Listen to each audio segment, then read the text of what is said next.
Choi Hyunseong. As a level 1 player, and while most beginners start with 50 points, he's a loser with no passive skills and terrible stats. He would need several more levels just to match a single novice's strength, but his true potential lies in a unique buy and sell skill that defies logic, where even legendary items are available for a massive fee. But what truly shocks him, he finds a strength-boosting item, but it has a strict limit. It can only be used by players with less than 100 strength.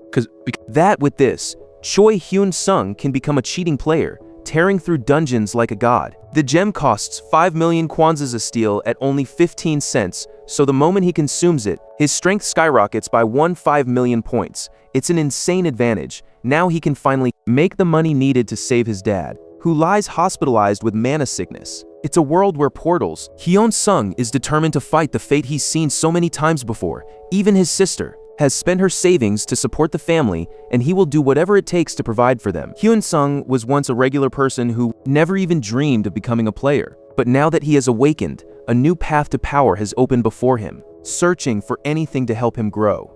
Returning to the system shop, buys a passive book that reduces mana cost by 10%, even if he has to pay a massive 20% auction fee to resell it. But let's get to what really matters, getting strong. So he starts buying gems to boost his stats. Hyunseong is lost as the clerk stares at him. As he checks his status window, the horrifying truth is revealed. His unspent points are actually his remaining lifespan. In silence, Choi Hyunseong faces a grim reality. After doing the math, he realizes he only has about a year and a half to live. He needs more points, fast, so he decides to sell his Nintendo console. In the system, a girl stares at the treasure room, frustrated by the lack of new exciting competition. Then, a new item appears in the shop, catching her attention. She is certain this item is rare. Meanwhile, she struggles to understand the strange device, unable to even connect it to the internet. But while fiddling with the video function, she discovers a strange mirror magic that puts a digital hat on her head.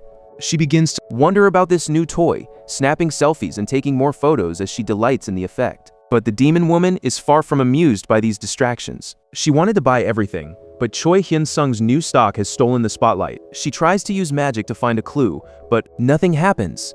Even the video game fails to react to her power. Lost in the game, the girl loses track of time until the inevitable game over screen appears. Instead of being happy, she erupts in pure rage. Meanwhile, in the city, Choi Hyunseong attempts to list a car for sale. However, the system is picky. He can only sell items he owns, and his shop is limited to 10 listings at a time. Business is failing, and to make matters worse, a new notice arrives. A customer has filed a formal complaint against him. The situation escalates as all his items receive complaints, resulting in a 3-day suspension. If he doesn't fix this, his account could be banned for months. But Hyunseong has larger goals than retail, so he focuses on becoming a legitimate player. He cruises through the mandatory 3-week training course with ease, even as skeptical classmates doubt his lack of combat skills. Hyunseong leaves the training course early for personal reasons, leaving the group behind without a second thought. He has no intention of seeing them again. Everything changes when the receptionist issues his official hero license. Now, with his status card in hand, he can finally start earning the wealth needed to save his father. He enters a dark, torch-lit cave, stepping solo into the dungeon to hide his true strength and hunt rabbits in secret. Hyunseong watches from the shadows as a group of rookies struggles against a horned rabbit, a monster much larger than he expected. Even with 3 months of training, these rookies are just regular people struggling to survive a monster's onslaught. One warrior lunges with a lucky strike. After receiving a heal, the tank pushes forward as the rabbit takes a direct hit to the face. Seizing the moment, the group attempts to finish the fight, but Hyunseong realizes he underestimated this dungeon despite its low level. The rabbit tries to defend itself, but it is useless against the coordinated blow. The monster finally falls. Hyunseong notes that their fight took 8 minutes, while other professional groups finished in 3. Meanwhile, the security guards pay no attention to the skirmish. Their badges identify them as security officers who only intervene in life-threatening situations, meaning he doesn't have to worry about them. Meanwhile, the healers from Guild 1, Jisoon and her partner, push deeper into the darkness. Jisoon smiles, trying to stay positive as they search for a legendary boss. The other assistants promise to report any sign of the horned rabbit immediately, but they can't shake the feeling that their search is failing.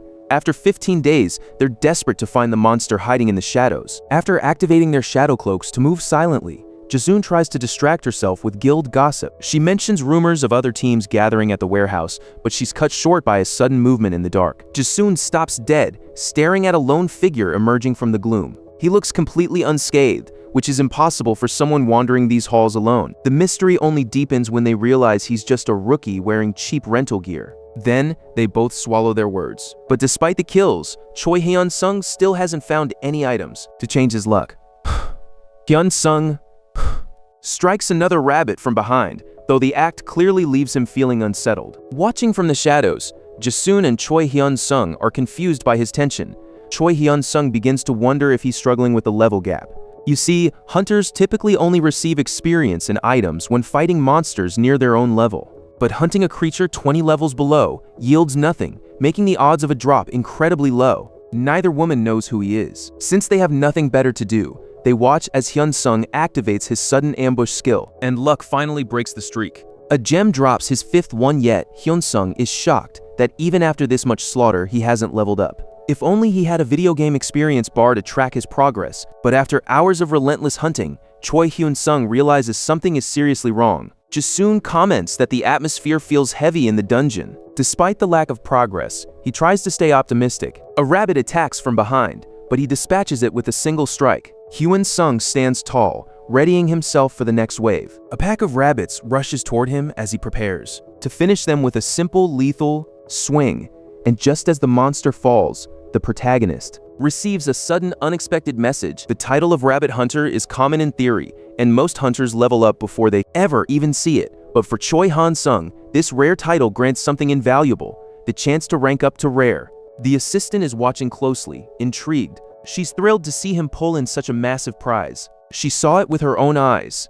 Hyunseong striking a rabbit's throat in a single brutal motion. It might look like luck, but she saw him repeat those lethal strikes even when dealt with the monsters with a single blow. Hyunseong is lost in thought until two voices call out to him. He turns to see two players wearing custom outfits and high-grade armor. Jasun tells him to relax, explaining they are just security officers.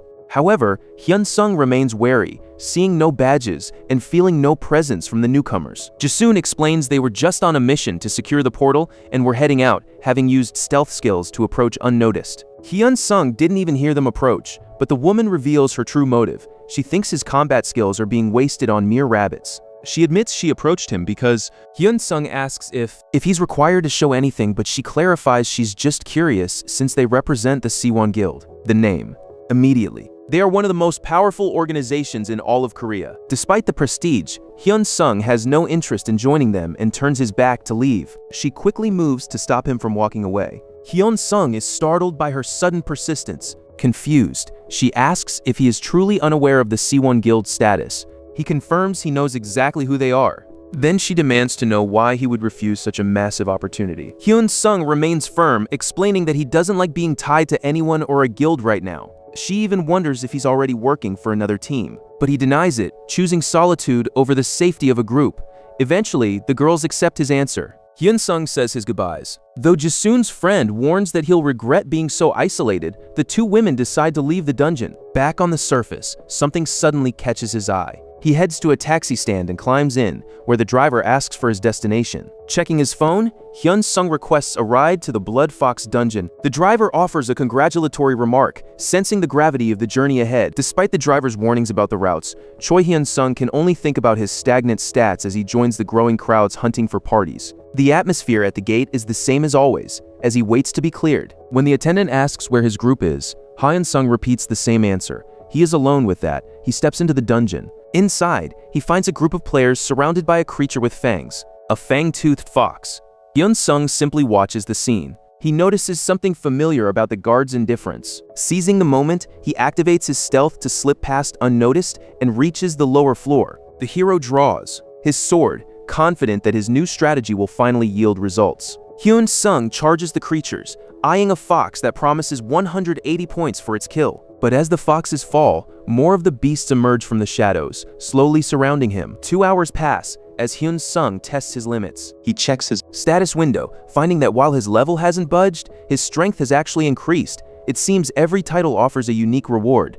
His level remains static, despite the kills. Now, surrounded by a fresh wave of foxes, Hyunseong prepares for the second part of his experiment. He has earned a rare title, Blood Fox Predator, which grants him another boost to his strength. He's relieved by the progress, but he wants to return the next day. After finding a mysterious skill book on his way out, Hyun-sung asks if there's a problem. A heroic achievement awaits him after he defeats 5,000 foxes alone. Hyun-sung wonders if it's worth pushing his luck further. 10 days of relentless grinding later, he finds himself back in a dungeon, slaughtering another group of foxes. His relentless pursuit of power has finally, a new achievement is unlocked. He collapses from pure exhaustion, but his screen flashes with an incredible game-changing leap in his stats. Hyun-sung realizes he can now end fights with a single strike, but he also learns he has to hunt smarter if he wants to maximize his income. The realization is a gut punch. The auction house takes a massive 42% fee on every single item sold. As workers finish their shift,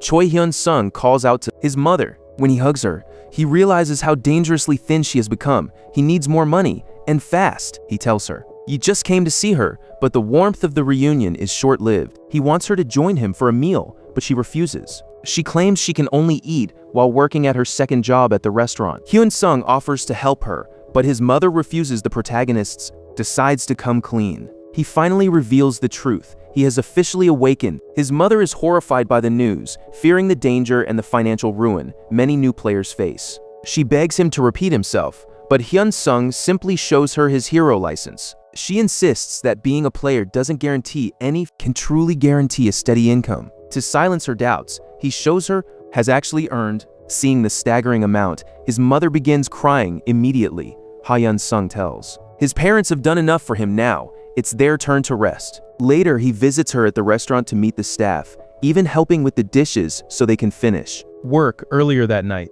At the end of the evening, they say goodbye and head home, where Hyun-sung's sister is waiting to welcome their mother. Hyun-sung responds to his sister's confusion with a smile. The three of them sit together on the floor, where the tension finally begins to melt away. He reveals the truth. He has awakened, and the earnings are climbing. His sister stares in disbelief at the staggering wealth. Hyun-sung promises that they will never have to struggle like this again. Overwhelmed by the sudden relief, his sister begins to weep. After a peaceful night, Hyun-sung prepares to leave, promising his mother he'll only return once she can finally quit her job. He heads out toward his next mission, leaving his mother worried and unable to reach him as her calls go straight to voicemail. As she hopes he isn't hurt, a young boy named Kun-sum comes running up. The boy explains that he's arriving on foot because the traffic was so heavy. Seeing his father in such a state, Choi Hyun-sung vows to find a cure. 10 days later, the protagonist has already earned a legendary reputation for hunting 10,000 rabbits and slaughtering 10,000 rabbits. He has a few hours left before the next raid. A taxi drops him off at a dungeon, but unlike the others, the area is deserted. The sign identifies it as the Vampire Bat Dungeon, a place intended for players between levels 10 and 15. Knowing these creatures only move in flocks and can be deadly solo, Hyun-sung enters the portal with stealth mode activated. The nearby guards don't even notice him passing, which feels strangely quiet. Hyun-sung finds the situation suspicious, but he's ready to begin the hunt. To prepare, he activates his shield and, to lure the bats, he pricks his finger to release his scent. The moment the scent hits the air, the creatures charge. Shadow and wings rush toward him as the darkness closes in. Inside his shield, Hyun-sung activates a fireball to push back the swarm. Using two skills at once is draining, so he forces his mana to intensify the flame. These tiny creatures are causing trouble, and the resulting explosion wipes out the entire swarm at once, though the force cracks his protective barrier. There is no time to celebrate, as another wave of bats is already diving toward him. Hyun-sung launches another fireball, hoping to secure a legendary achievement and more magic stones. In the sudden silence, the mana from the fallen bats has coalesced into something impossible. Hyun-sung retrieves a strange bat-shaped sword that possesses a powerful health regeneration ability. He wonders if mass-killing monsters could yield more of these treasures, but defeatings of rare monsters don't work that easily. After one more failed attempt to fuse mana, he settles for a black cloak and heads home. With his massive earnings, Choi Hyunseong invests in a life of comfort for his family, but he makes sure to keep a lid on the spending. The real estate agent shows them a massive 1,000 square meter apartment, though his mother fears it's too much. Despite the cost, Hyunseong insists on giving everyone their own space, promising even better things in the future. His mother agrees, and for a moment, the family can finally breathe. Hyunseong watches this rare moment of peace, silently vowing that his father will be here to enjoy it next time. That resolve carries him back to the Crimson Rat Dungeon. Leaping into the fray, Hyunseong finds the frantic struggle of the rats almost amusing. Then he pushes off the cave walls. Hyunseong summons a fireball, ready to earn more titles, leaving the dungeon with a bag full of diamonds. The inspection officer can barely believe the wealth on display. Hyunseong simply waves goodbye with a smile, ready to move on. But before he can slip away, a sudden voice calls out, "Saiwon Guild." While a frantic manager searches for the source of the disruption, Lee Shuri, an assistant from Team 1, remains skeptical of the sudden fortune. She suspects the magic stones are just the tip of the iceberg. To her, this isn't just luck, it's a sign of a unique ability. Hyunseong is caught off guard, immediately demanding to know how they discovered his identity. He suspects they might have even been digging into his personal background, which makes him even more suspicious of their motives. Go, the Saiwon Guild's recruitment manager, introduces himself and prepares to make his pitch. Go is blunt about his intentions. They want to recruit him, but Hyunseong isn't interested in the guild lifestyle, and the recruiter's attempts at politeness fail to move him. Then Go drops a staggering bombshell: a $100 million signing bonus and a $10 million annual salary. Even for a rookie, the offer is massive enough to suggest they might want him as their star player. The recruiter quickly denies any suspicion about Hyunseong's source of wealth. It was only a fleeting moment of denial. But while the recruiter plays dumb, Lee Shuri's reaction makes her true suspicions crystal clear. A major guild wouldn't chase a rookie just for magic stones. They clearly suspect he possesses a unique ability. The recruiter won't stop until he sees a status window. The recruiters won't take no for an answer. Choi Hyunseong is running out of patience with their persistence, especially after receiving endless calls and messages from them. Hyunseong goes back to hunting. At a dungeon exit, someone is waiting for him, but he chooses to ignore them entirely. Leaving the stranger behind, he enters another dungeon, where he easily wipes out a group of blue lizards, even though he's feeling the fatigue. The exhaustion is worth the effort, because at this rate, he'll finally be able to buy the elixir for his father. Hyunseong is certain that these creatures might be stronger than the lizards he fought, but they'll still go down in a single hit. He is confident that his current stats can take down level 50 monsters. Meanwhile, deeper in the dungeon, a blood-stained security badge lies abandoned, where a man is being eaten alive in the shadows. His level 71 partner can only watch in horror. A terrifying two-headed dog lunges, and in a blur of motion, the partner's arm is severed before he can even react. He tries to, in a desperate attempt to escape, the player is killed by a single devastating attack. Hyunseong doesn't have to walk far to find other people in this crowded dungeon.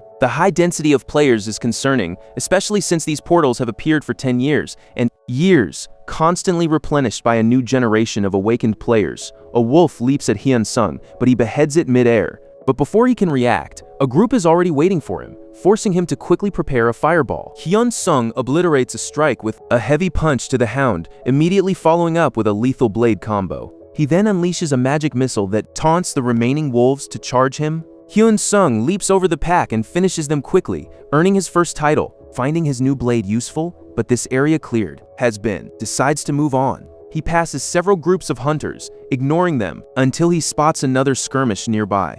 Because it's so crowded, Hyunseong turns around. Two players dying before a giant creature. The three-headed dog has wiped out the entire player party, leaving nothing but carnage behind. Facing this massive beast, Hyunseong feels a chill. He's never known.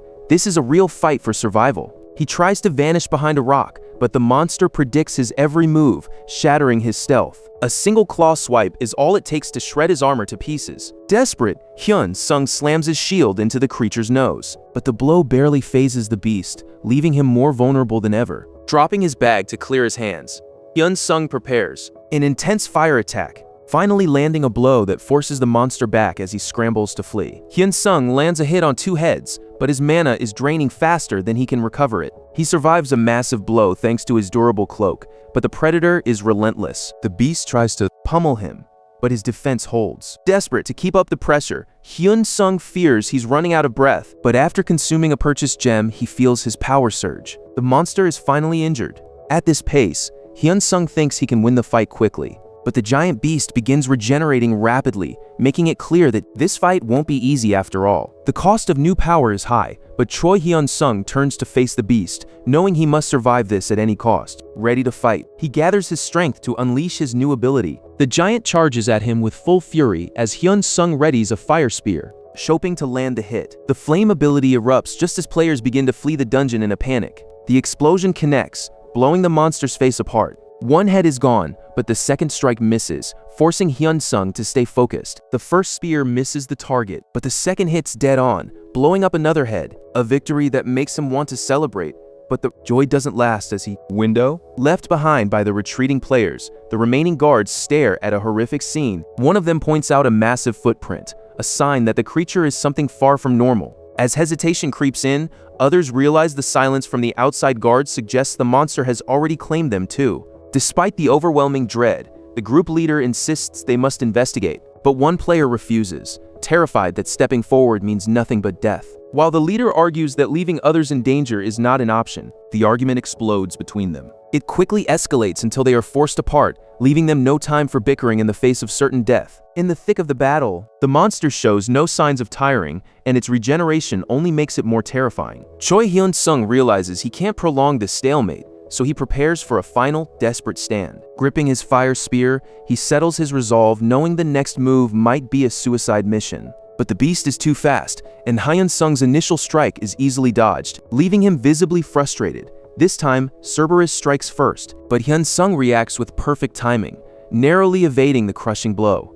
He kicks off a nearby rock to launch himself forward, swinging his spear with everything he has, though it initially appears he has missed. Upon landing, he sees the truth. Even a glancing blow has managed to scar the monster's face. Undeterred, Hyunseong charges straight back into the fray. He effortlessly weaves through the monster's attempts to hit him, and then he finds an opening, landing a direct hit that makes the creature cry out in pain. Enraged by the wound, the beast lunges again to crush him under its massive weight. Hyunseong leaps high, driving his fire spear deep into the beast's neck. Victory feels certain, but victory is a lie, as a massive paw crashes down, crushing everything in its path. The beast's regeneration is terrifying. Even as Hyunseong's shield fails, the creature's face begins to reform instantly. With nearly no mana left, Hyunseong prepares for one final, desperate stand. Exhausted, he stares down at the monster's corpse. Suddenly, a notification appears announcing his victory over the named creature, Gradoon, a legendary foe. Then a sudden notification appears. Hyunseong has earned the Level Breaker title for slaying a monster 100 levels above his own.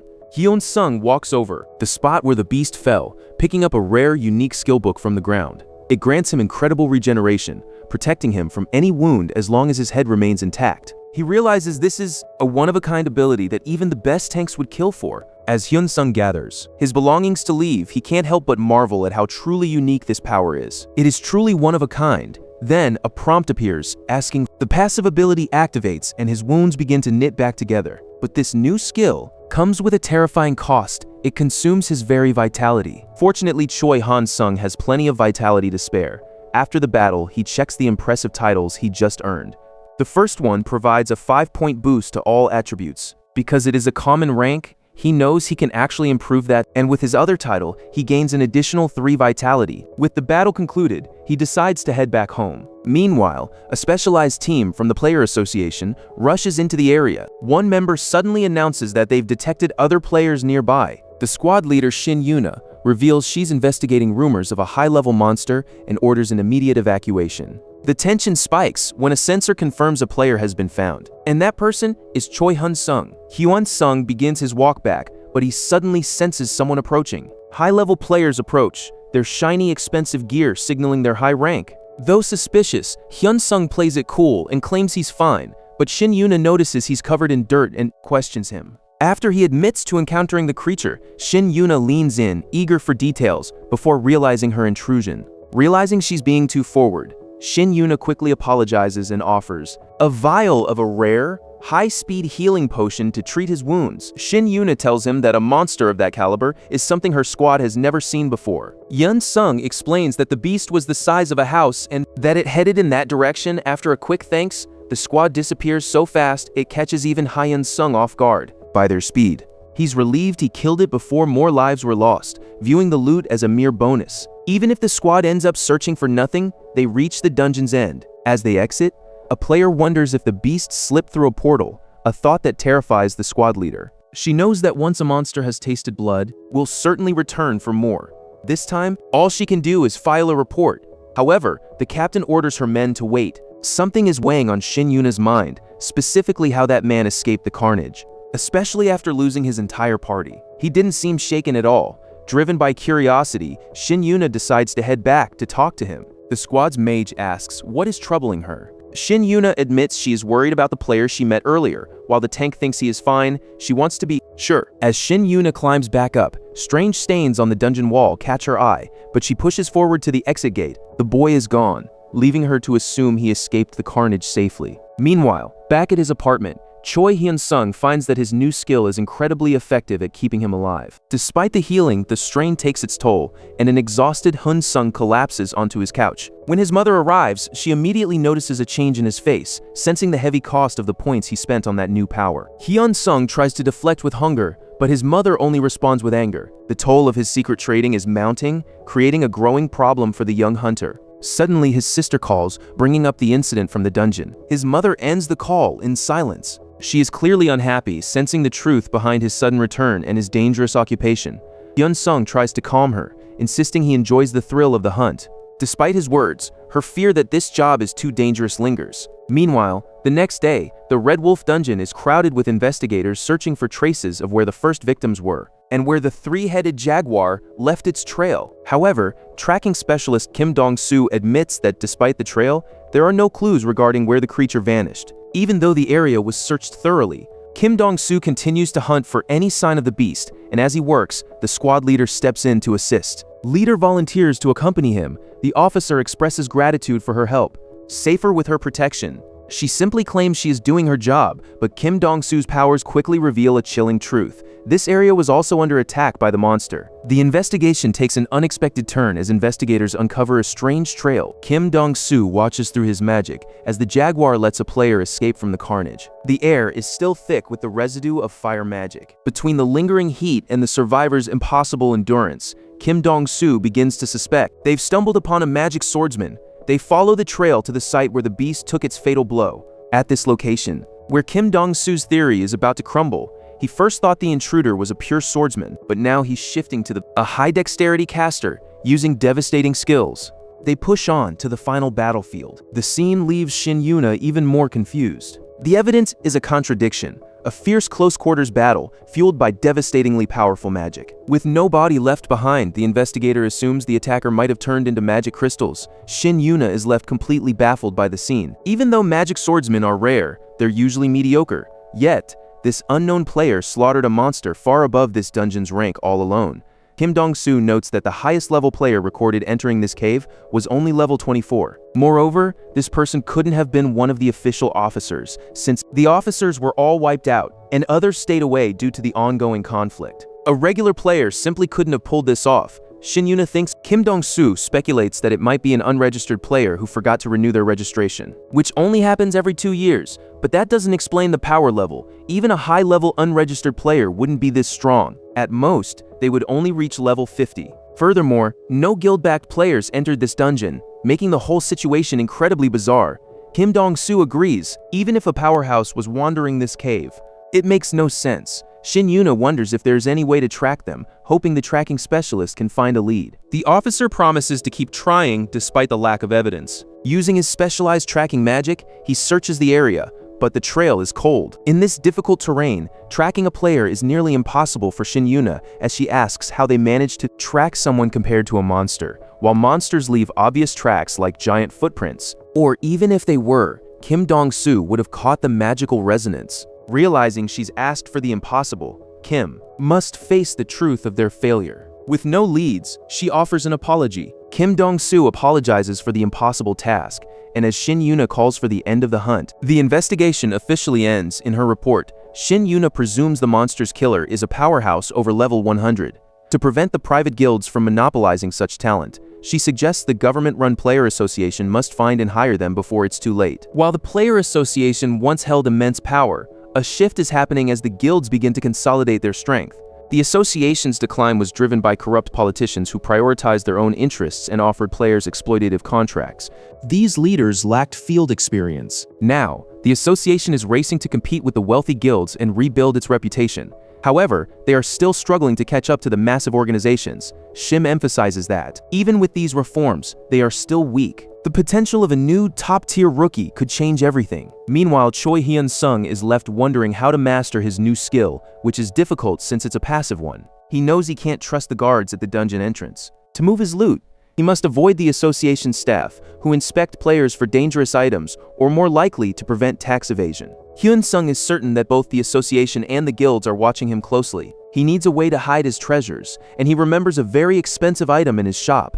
Hyun-sung doesn't hesitate and accepts the new skill immediately. A portal opens, revealing a personal space far larger than his old studio apartment. It's massive. Hyun-sung heads toward the dungeon, hoping to blend in and pass through without drawing attention. He prays. He's mistaken for just another hunter, but scrutiny is unavoidable. A staff member grabs his badge and prepares to running it through the machine.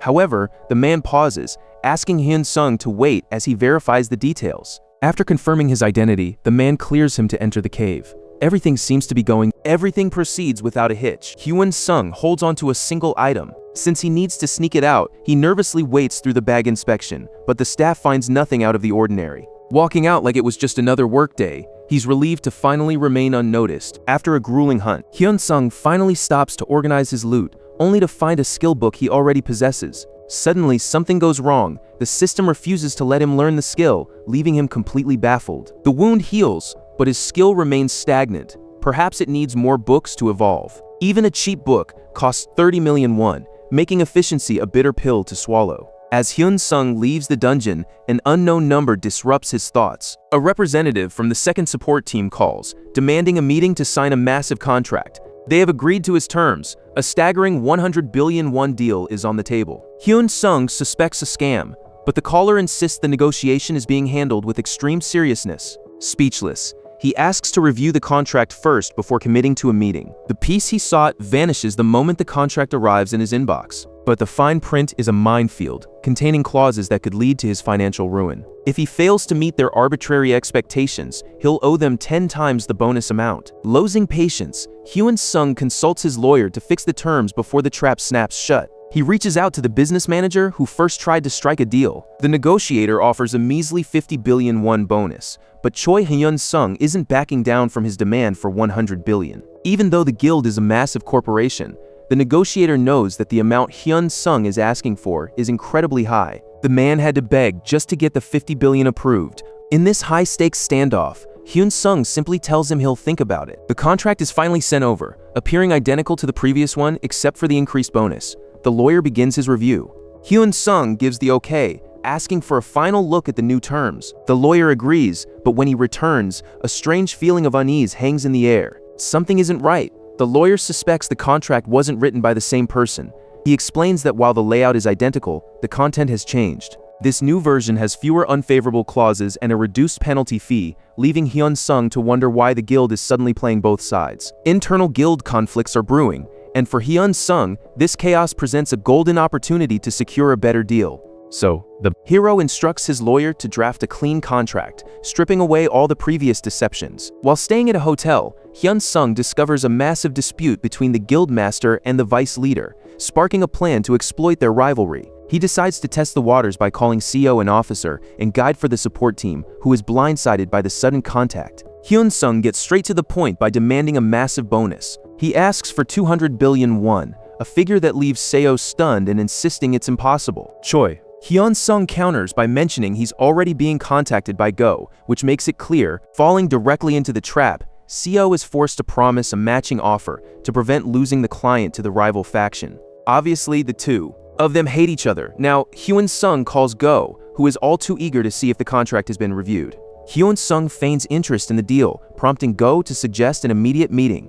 But the hero suddenly changes his mind, leaving the specialist utterly bewildered. To tighten the pressure, Hyun-sung sends over a contract via message. As Go reviews the document, Hyun-sung delivers a cold ultimatum: fix your internal drama before we talk business. He cranks up the stakes, demanding 300 billion won instead of the original 100 billion, leaving Go stumbling over the sheer audacity. After hanging up, Hyun-sung ruthlessly edits the call recording and leaks it to both parties. The fallout is instant and devastating. A month later, the guild's leadership is in shambles and Seo reports that Hyun-sung has vanished without a trace. Searching for him yields nothing, leaving the frustrated boss to scream at his useless staff. Because of the chaos caused by Choi Hyun-sung, the once powerful guild has split completely in two. While Seo risks everything to sneak into illegal association records, the guild's internal war only grows more volatile. Even his superiors can't believe that Hyun-sung has completely vanished. He has simply defected to another guild. Instead, a furious vice president erupts in rage, smashing a cup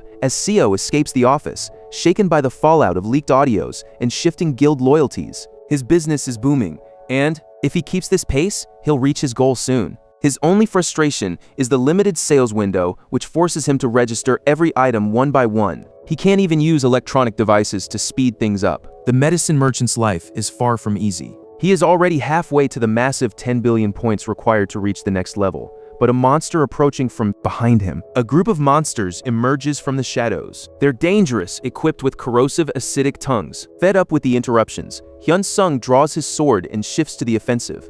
Hyunsung moves with such blinding speed that a new notification pops up amidst the carnage. A customer is demanding a massive discount, making the situation even more aggravating. Every single message is the same, forcing Hyunsung to check the offender's profile to see what they're really after. To make matters worse, the buyer is demanding impossible discounts on cheap batteries. Hyunsung quickly registers the stock to keep the business moving, but the harassment doesn't stop as a new wave of complaints floods in. He's momentarily stunned. It's a challenge, and the source is Ro, a veteran player with buy and sell abilities. Testing him, the veteran is certain he cannot be defeated. Even with all his points, the hunt for wealth is never easy. Ro has developed a ruthless method. He buys up a person's inventory and then files a complaint to freeze them. By forcing 3-month suspensions, he repeatedly manipulates the market, leaving sellers to face his whims. It is a perfect, predatory monopoly. He uses this leverage to seize control of essential items and crush any competing sellers. But something is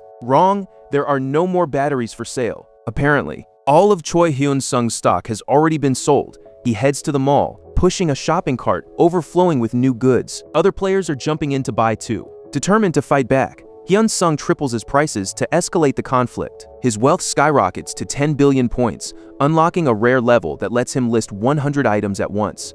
This old dog Ro thinks he's won, but the game has just begun. Ro assumes the younger player simply ran out of stock, and he is furious about the damage to his business. Despite the rage, Ro refuses to back down, convinced he has finally pushed Choi Hyunsung to his limit. But then something impossible happens. A new listing appears: high-end camping batteries. Ro is stunned by the sudden appearance of such an unexpected item, especially since over 70 units are listed for a staggering $2 billion. The scale is massive, and it seems like there may be even more waiting in the wings. To compete, Ro would have to risk a fortune, but he's terrified because he doesn't know how far Hyunsung will go. Facing an endless supply, Ro is forced to admit defeat, realizing his opponent hasn't even begun to tire. As the regular customers snap up the batteries, Ro can only watch in silence, left with nothing but the bitter taste of loss. Hyunsung bursts out laughing, having ended up selling more than expected. Back home, Hyunsung sees reviews for his Nintendo. Though his wealth is growing,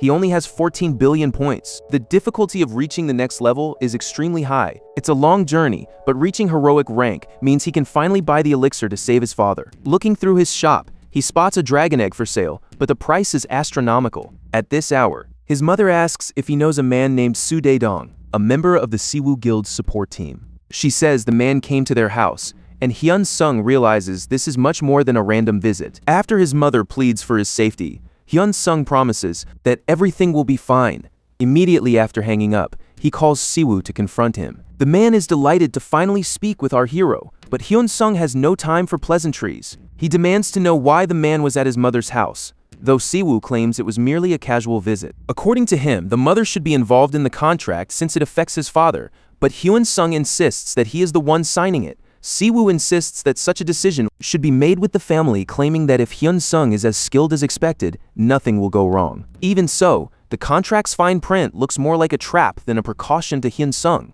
Seo's sudden nervousness only confirms that these clauses are far from being mere safety measures. Seo's nervousness is plain to hear over the line. Choi Hyunsung knows the Seo Guild won't understand how his true power works when they see his low-level status. To avoid further trouble, Hyunsung hangs up and threatens to change his number, leaving Siwoo with a final chilling warning: stay far away from Hyunsung's mother. Frustrated, Siwoo turns to his team to ask if they've tracked Hyunsung, only to find he's outside any guild's jurisdiction. While the guild's sales leader fears for the hero's life, Hyunsung is busy with more important things: shopping. After a successful shopping trip, Hyunsung heads straight for a portal, ready to begin the hunt. With one move, Hyunsung leaps into the air, ready to unleash a devastating fireball. After an efficient hunt, he exits the portal, having successfully hit his milestone of 10,000 frogmen. Looking for more progress, he decides to head straight into a goblin dungeon. But as he departs, a group of strangers marks him as their target and begins to follow. Activating his stealth skill, Hyunseong slips deep into the forest to find the gathered goblins and begin the hunt. The small creatures don't even stand a chance against his magic missiles. The goblins charge in a massive group, but the protagonist engulfs them all in a massive fireball. But it's not over, as another group of monsters comes charging his way. Choi Hyunseong finds even the cleverest creatures are no match for his power. The hordes are massive and relentless, forcing Hyunseong to use lightning bolts to thin their numbers. When an attack comes without warning, but he manages to deflect the blow with a single hand. The goblins fire blow darts, but his cloak easily deflects the venomous projectiles. Scanning the battlefield, the creatures keep coming, so he leaps down to smash one into the dirt. Finally, the monsters begin to feel true fear. The protagonist doesn't give them time to recover. Leaving the ground covered in crystals, he opens his portal to store his loot, but suddenly senses someone approaching. Instead of more monsters, a group of players appears, led by a man claiming the dungeon as his own territory. And by the looks of it, they're targeting Choi Hyunseong. He argues that he paid to hunt here like anyone else.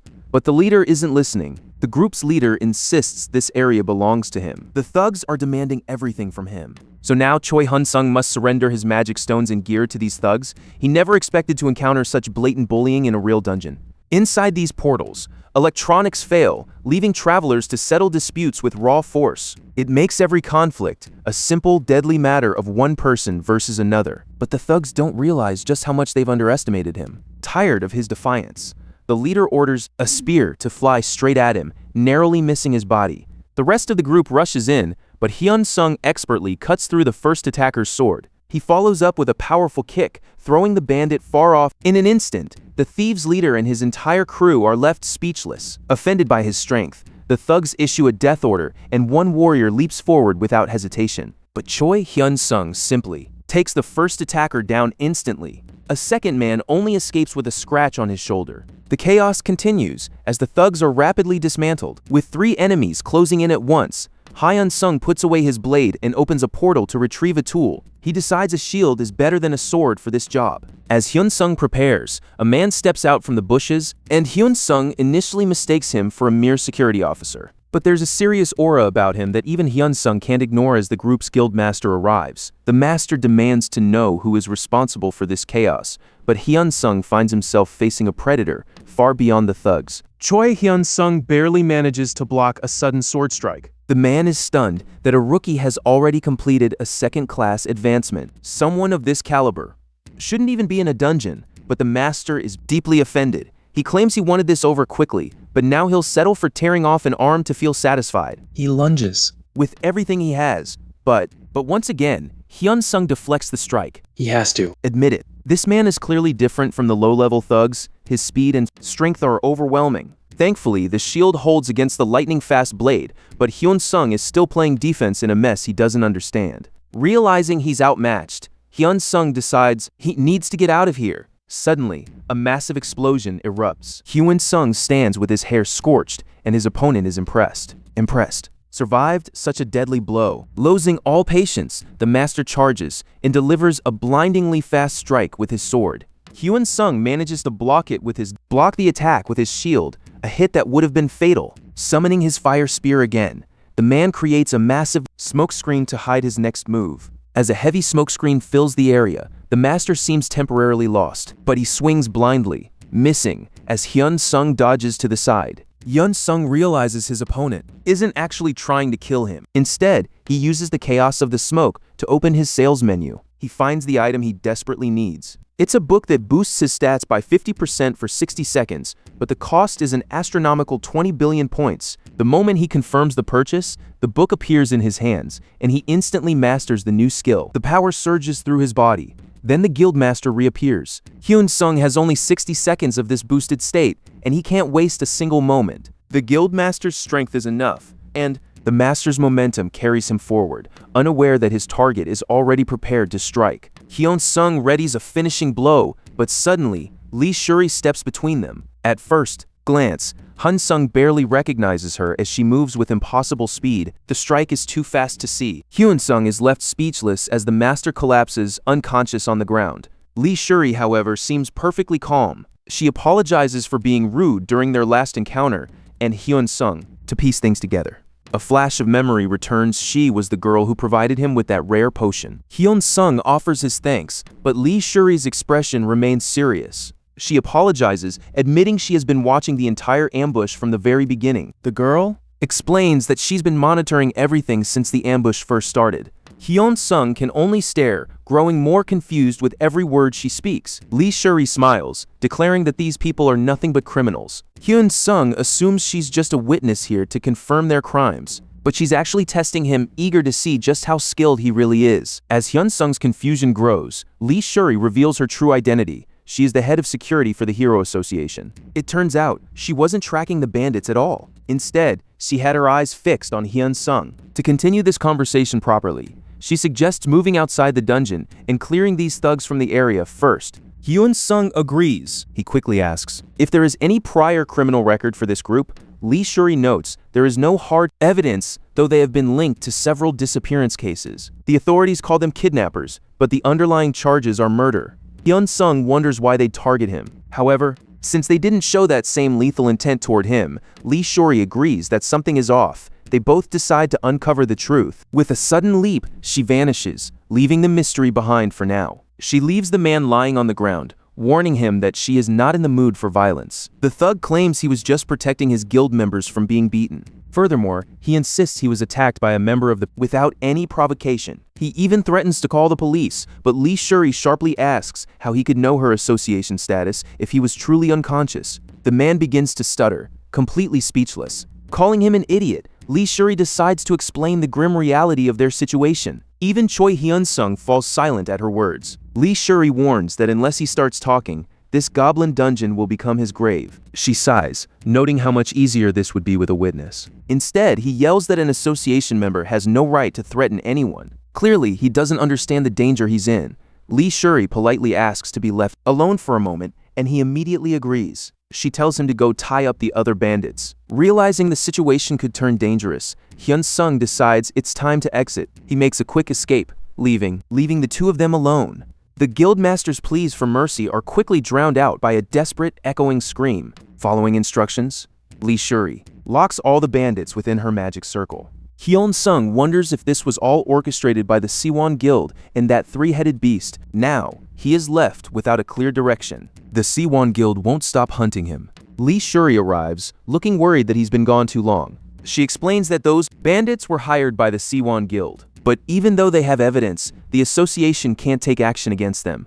Lee Shuri looks a little uneasy, but she understands the situation. Finally, she asks them to leave. Lee Shuri returns to find Hyun-sung, asking for a private moment. Now, inside the association building, the atmosphere feels heavy. Hyun-sung decides to get straight to the point. He demands to know why she was following him. Shuri explains it traces back to the three-headed beast incident and that she finally confirmed he was the one who hunted the giant panther during the fight with the guild leader. Hyun-sung asks how she even knew he was inside the goblin dungeon. She points to the entry log. Hyun-sung thinks that sounds illegal, but the official association has the legal permission to track such things. After explaining their complex protocols, she admits she was originally on a secret investigation to uncover his true ability. She apologizes for not intervening sooner when the chaos erupted. Ultimately, she admits her goal was simply to see what his true limits were. In the end, she was looking for his limits. Worried, Hyun-sung asks if he will face punishment for concealing his role in killing the monster. Instead, Shuri reveals the association actually wants to reward him, a turn of events Hyun-sung never saw coming. Lee Shuri has an offer on the table,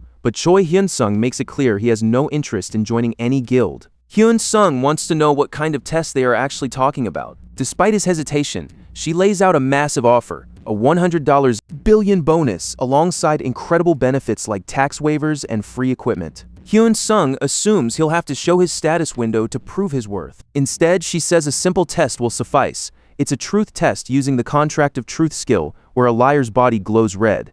If the person speaks the truth, nothing happens, but a lie will immediately expose them. Hyun-sung questions the necessity of such an extreme measure for a single player. But Lee Shuri explains that it all depends on the individual. They aren't looking for mere numbers. They want true power, which might even be harder to recruit because of the level 20 law. Choi Hyun-sung admits he doesn't know how to break that rule.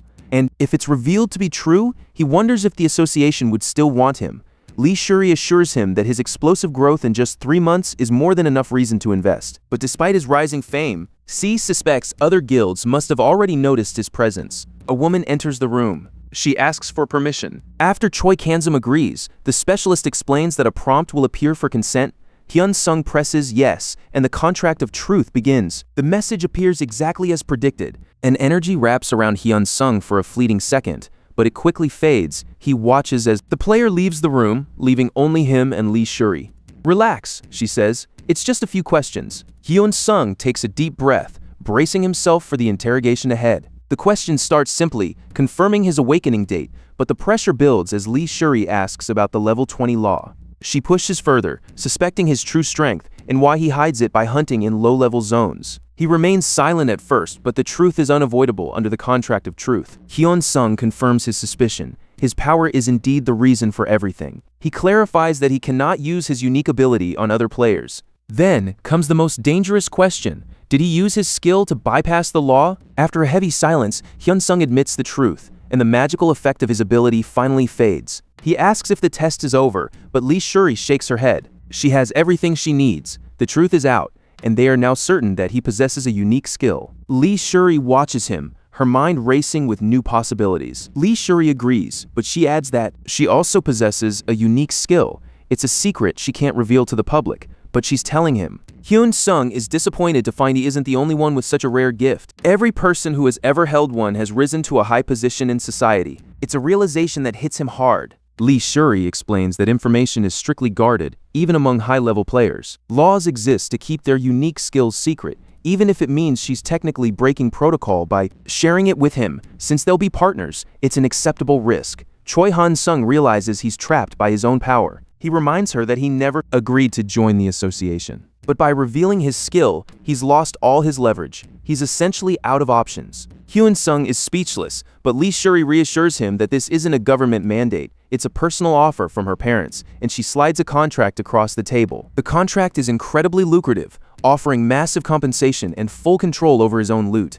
Even the law allows it at a national level. But Lee Shuri hands him the pen with a catch. It's a lifetime contract. To Choi Hyunseong, this sounds less like a deal and more like slavery. The reason they're being so aggressive is simple. Because of his unique skill, he can bypass the level 20 restriction, allowing him to farm magic stones and items infinitely. Lee Shuri sees a potential world-class powerhouse, but Choi Hyunseong sees a trap one that might actually give him the upper hand. So, he decides to negotiate. Lee Shuri asks if he knows just how rare a unique skill truly is. There's no exact number, but there are at most 80 in the world, and until now he was Korea's only one. It's clearly something incredibly rare. Lee Shuri understands his hesitation with the contract. The association can't risk losing a player of his caliber to a private guild or another country.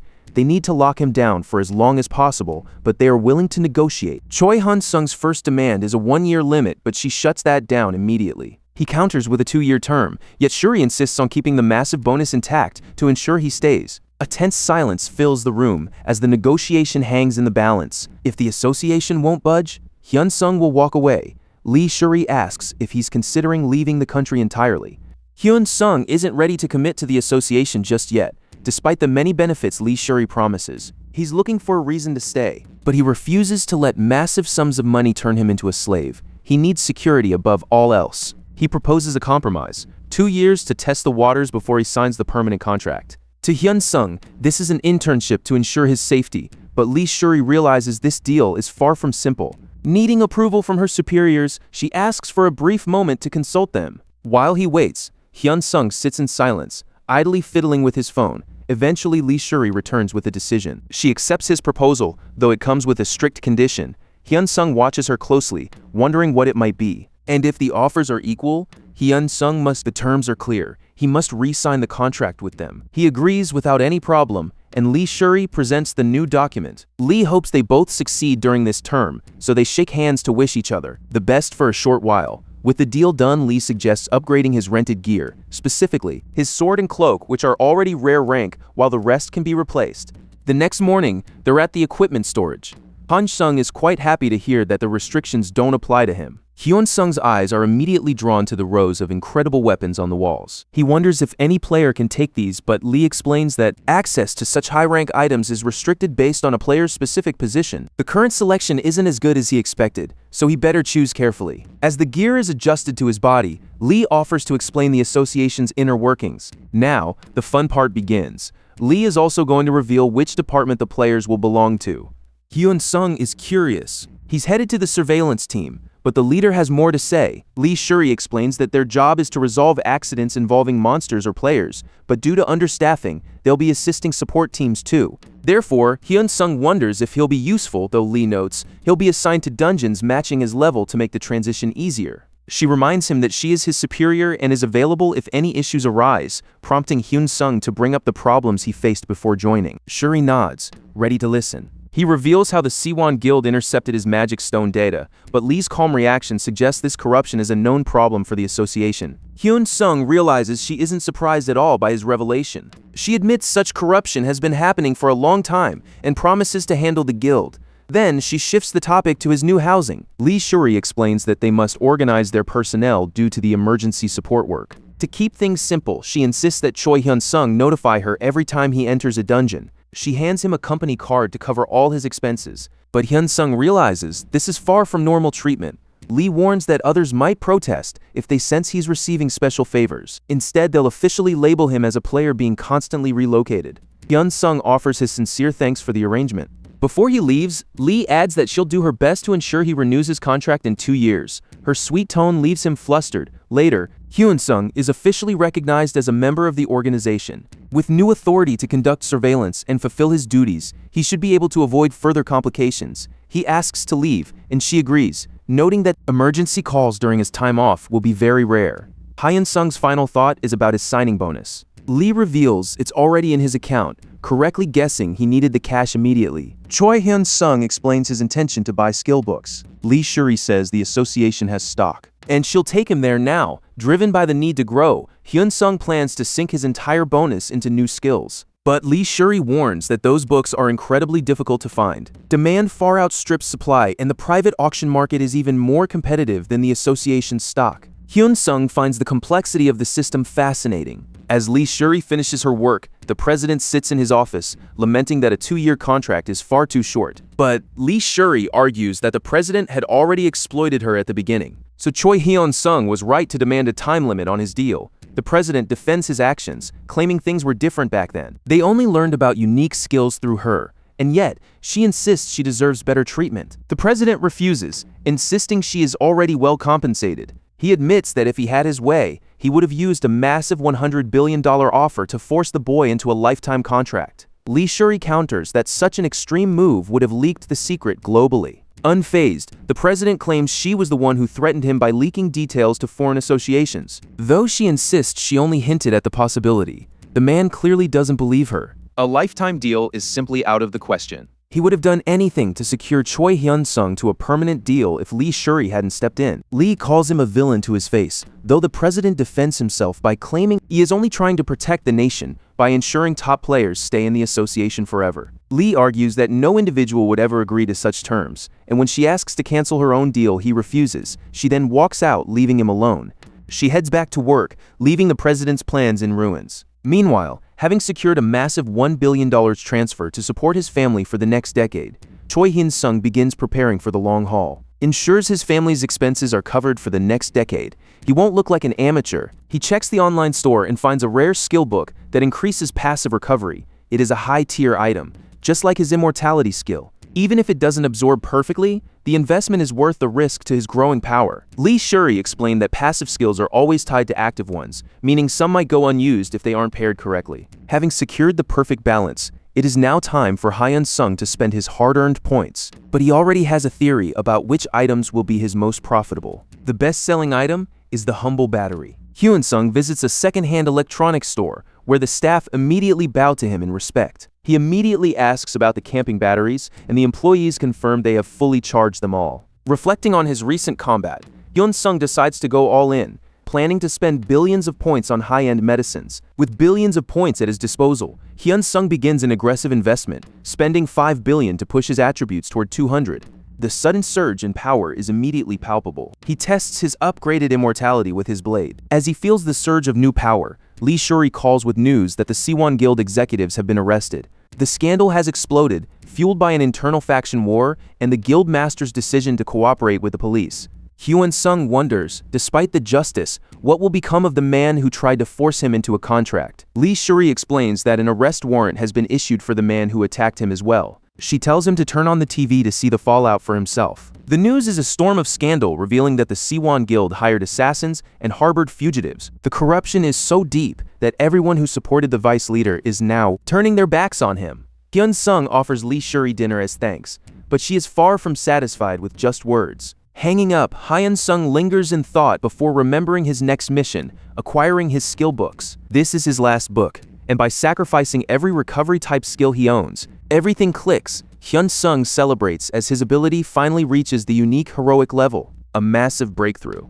The next day, Hyunseong arrives at the deployment site, feeling the weight of his new responsibilities. Players eye the newcomer with suspicion as they wonder if he is the one on duty. Hyunseong admits he is a newcomer, much to the relief of, at least to the guide, Seo. Hyunseong shakes hands with Sivo, the officer and guide, while the guide leads the way with excitement. However, the woman accompanying them, Soo-young, shows no such enthusiasm. They head toward the 7th outpost. The destination is Sudan. Soo-young is 25, a partner hunter, whose level is nearly as high as Hyunseong's approaching level 100. Hyunseong hopes they can find common ground, but Soo-young only offers a reluctant agreement. Sivo quickly scolds her for her rudeness. Dismissing the rebuke, she claims she's only being informal because he seems younger than her. Soo-young asks Hyunseong if her attitude upset him, though she seems oblivious to the tension lingering in the air. Hyunseong corrects her, revealing he is actually 27, a fact that leaves Seo visibly surprised. Seo wraps up the explanation,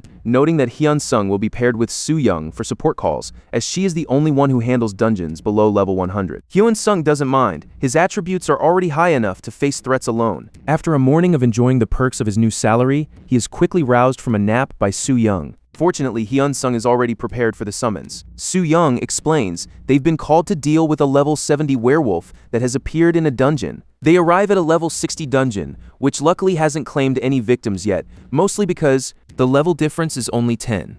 Hyunseong suspects they were dispatched due to a shortage of personnel, and Soo-young confirms his hunch. She confirms, explaining that once players pass level 50, they undergo class advancement and venture deep into dungeons where security is non-existent. Without protection, inexperienced players often face chaos. Seeing her excitement, Hyunseong suspects Soo-young actually enjoys this. She admits that the extra bonus money for dungeon entries helps, but for them, it's more than just cash. Hyunseong warns that this monster won't be an easy fight, but Soo-young tells him not to be scared. Suddenly, she begins to focus, and her physical form starts to shift. The transformation happens right before his eyes. He thinks he's seeing a cat, but she quickly corrects him. She is a snow leopard, a powerful member of the cat family, ready for the hunt. Hyunseong apologizes before Soo-young loses her temper completely. In her leopard form, she uses her keen sense of smell to track the creature, warning Hyunseong that she won't wait if he's too slow before she bolts into the distance. Her speed is incredible as she quickly locates the werewolf. Hyunseong notes her nose is like a hunting dog's, but Soo-young's senses are far superior.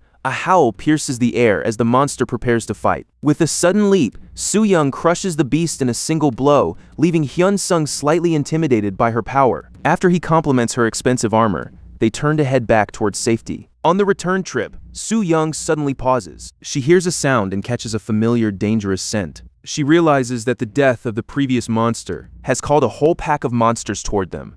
A massive horde of werewolves is approaching, and Soo-young warns that if this continues, the dungeon's level will change entirely. Hyunseong can only watch in silence as the threat grows. Soo-young heads out to deal with the pack, while Choi Hyunseong draws his vampiric blade for the coming fight. The wolves charge. Soo-young takes one down with a single hit. While the others fight easily, a sudden howl changes everything, signaling the arrival of something far more dangerous. A massive monster, twice the size of the others, emerges. Soo-young steps up to face the werewolf king, a creature Choi Hyunseong estimates is level 100. Suddenly, Hyunseong senses a new presence. Two monsters lunge at him simultaneously, trying to pin him down, but their strength is useless against him. Hyunseong expects a quick victory. He decimates the pack with lightning magic, but the real battle is still raging ahead.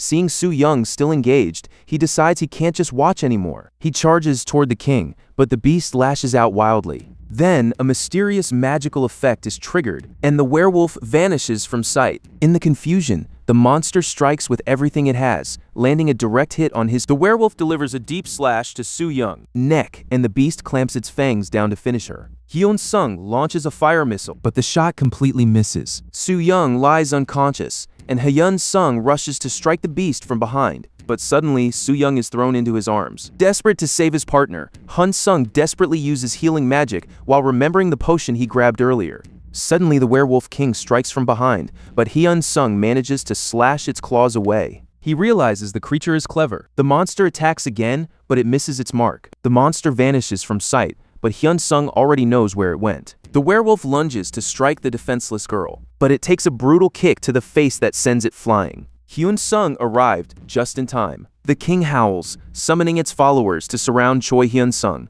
but the chaos only works in his favor. He doesn't need to hold back. He immediately activates his magical missiles. All that energy concentrates into a single point as Hyun-sung waves goodbye. A massive blast of magical energy rains from the sky, sending the monsters flying. The creatures are struck from every direction, torn apart by the magical onslaught. As the effects finally fade, Hyun-sung realizes he won't need to burn all his precious points at once. He refocuses his energy into his blade and unleashes another magical barrage, forcing the werewolf king to flee for its life. Hyun-sung admits the beast is surprisingly agile, but let's see if it can outrun a unique skill. A wall of ice slams shut in front of the creature, making it realize it's trapped. His magic festival is just beginning, ready to rain down on the fleeing werewolf. The werewolf king is cornered as magic rains down, leaving the monster with no way to escape. The creature is obliterated in a sudden lethal strike. Hyun-sung opens his portal and collects the massive amount of loot left behind by the fallen beast. Something curious catches his eye.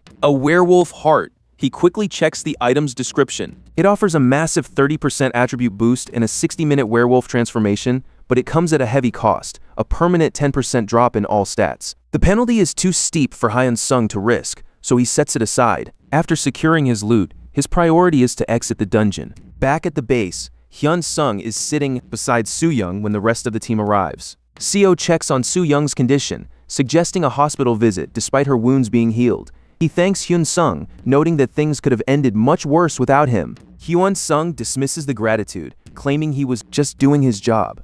As he prepares to head out, the moment is interrupted when Soo Young steps forward to personally thank him, caught off guard. Hyun-sung awkwardly insists he was simply performing his duties. Hyun-sung notices the crowd hasn't changed much from yesterday. Are the same as yesterday. Seo explains that after the crisis, everyone decided to return to base to rest, and Hyun-sung did the same. Seo admits that because of his expensive, rare equipment, he initially thought Hyun-sung was just some spoiled rich kid. Hyun-sung reveals he was actually a construction laborer before awakening. He explains how hard he had to work to support his family through his father's illness and their constant struggle to get by. Seeing his sincerity, Seo comes clean and admits he was given an unofficial order to look after him. That's why he assumed Hyun-sung was a pampered rich guy. Hyun-sung finds the mistake amusing. He suggests that Shin Yuna might be the one pulling the strings, as she was the one who recruited him. That realization confirms Seo's suspicion. The captain herself recruited him, and the expectations for Hyun-sung are incredibly high. As night falls and maid falls,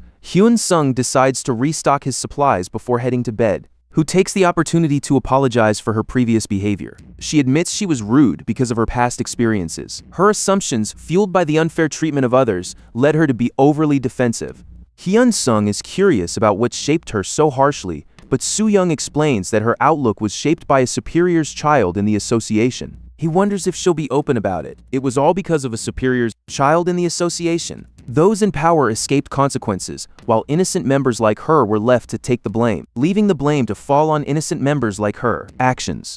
But Hyun-sung tells her he isn't bothered. As she thanks him, he realizes she's actually quite kind, even if she's guarded. Hyun-sung tentatively asks a question, but the girl quickly says she'll answer whatever she can for him. Though he fears it might be hard to hear, Soo Young realizes he's asking about her ability. Soo Young nods, knowing exactly what he means. Soo Young spends several minutes explaining her unique ability, which she calls Beast Transformation, a skill that boosts her physical stats. This makes her a formidable hybrid of a tank and a warrior, even if her magic resistance remains low. A week later, things have finally settled into a predictable routine for Choi Hyunseong. Despite her power, he doesn't need to worry about her magic weakness. Life has actually become somewhat boring. After earning some points, Hyun-sung approaches the portal employee to begin his next hunt. He quickly presents his official card. The man is visibly startled to see it belongs to the emergency surveillance team before wishing him luck. Inside the dungeon, he faces a group of small monsters. A massive firestorm bursts from his hand, wiping out the monsters and adding another powerful tool to his arsenal. It's exactly the kind of devastation expected from a rare rank area skill. The combination makes him nearly unstoppable in these dungeons, but Hyun-sung demands to know his attacker, but the stranger seems surprised not to. The stranger seems surprised not to be recognized, but decides to make this encounter far more interesting. He reveals his true identity. It's Young Sung-woo, the former vice leader of Suwon, a man seeking vengeance through a calculated assassination attempt. Hyun-sung shouts a demand for him to face the consequences, but the former vice leader remains cold. He has used an item to mask all sound and sight in the area,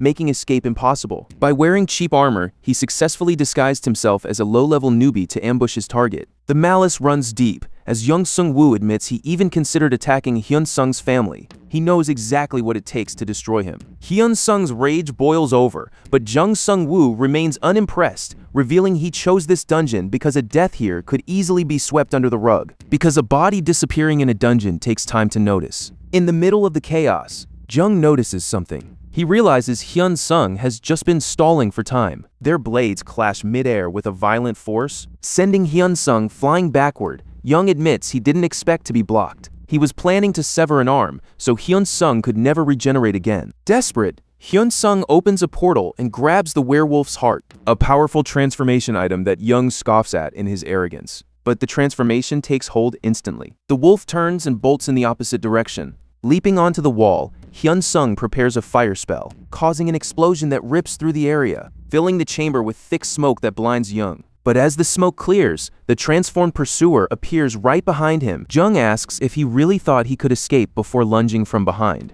Choi Hyun-sung barely manages to jump away from the former vice leader's reach. He manages to push the man back, creating a momentary distance. Hyun-sung conjures another fireball to ward him off. Jung effortlessly parries the blast and moves swiftly to the side, landing a flurry of strikes on the wolf's back. But Hyun-sung is already gone, leaving Jung to strike only empty air. Impressed by the boy's skill, Jung prepares. He asks if Hyun-sung knows his nickname. His blade crackles with sudden violent energy. The man known as the Lightning Blade lifts his hand and hurls a bolt of lightning, paralyzing Hyun-sung with a violent shock. Jung seizes the chance to fulfill his deadly promise, lamenting that Hyun-sung wasn't there to use him from the start. He claims that but the wolf is not finished yet. He begins to recover. Hyun-sung collapses as another strike hits home, his heels sliced open by the electric blade. Jung takes a shot and asks how a mere player managed to break the level 20 rule and grow so powerful so quickly. Hyun-sung yells for him to shut up, but Jung offers a false promise to spare his life if he talks.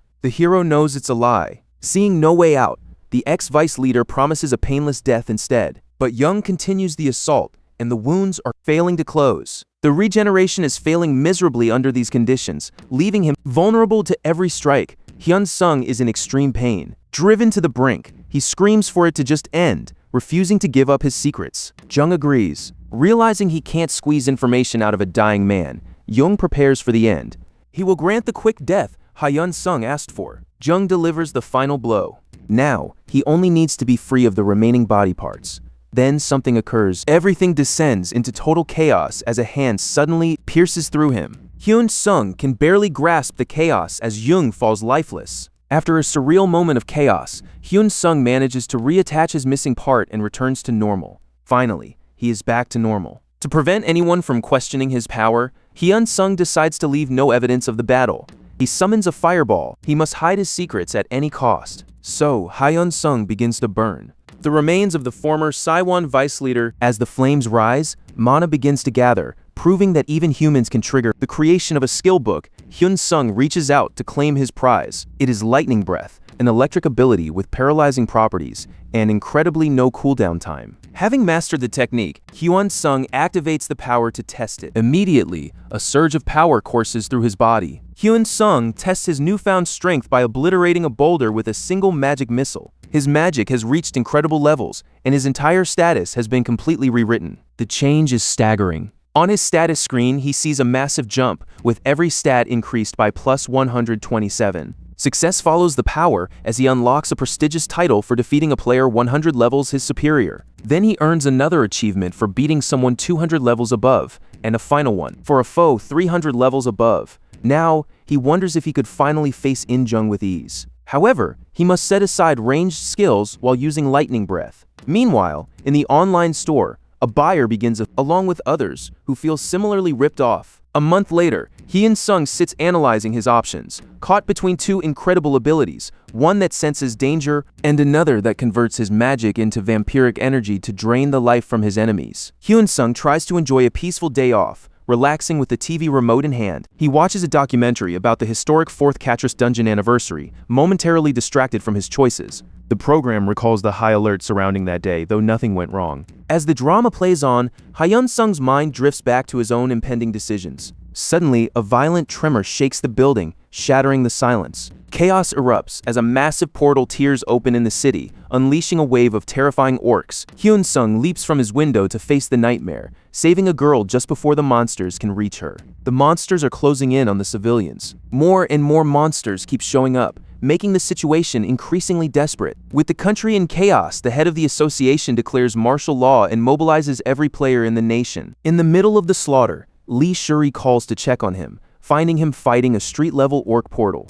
He reports that the monsters are weak and players are managing, but the scale of the invasion is massive. Lee Shuri names him acting commander and orders him to Namyang Station, where another portal is failing to be contained. Relieved that his family is safe in a shelter, Choi Hyunseong prepares to give everything in this fight. To end this quickly, he spends a fortune on the vampire mastery skill before heading to the station. After securing the area, Hyun-sung organizes the local players and begins moving toward the next emergency. A player asks how many portals have appeared. As they approach Namjong Station, chaos erupts as new monsters emerge to attack innocent civilians. A lone creature is blindsided by the sudden onslaught. Before it can recover, a sudden axe strike ends its life. But Hyun-sung knows this is just the beginning of the struggle. As more monsters swarm from the portal, players realize the reinforcements are truly coming. Suddenly, a massive blaze erupts. The wall of flames is enormous, and Hyun-sung quickly checks to see if the women are all right. With reinforcements arriving, the other players celebrate because they are no longer alone. Even in this chaos, some worry about the scarcity of players in this specific region. Choi Hyunseong tells them to stop worrying and focus entirely on saving people. A terrifying roar echoes as a massive monster emerges,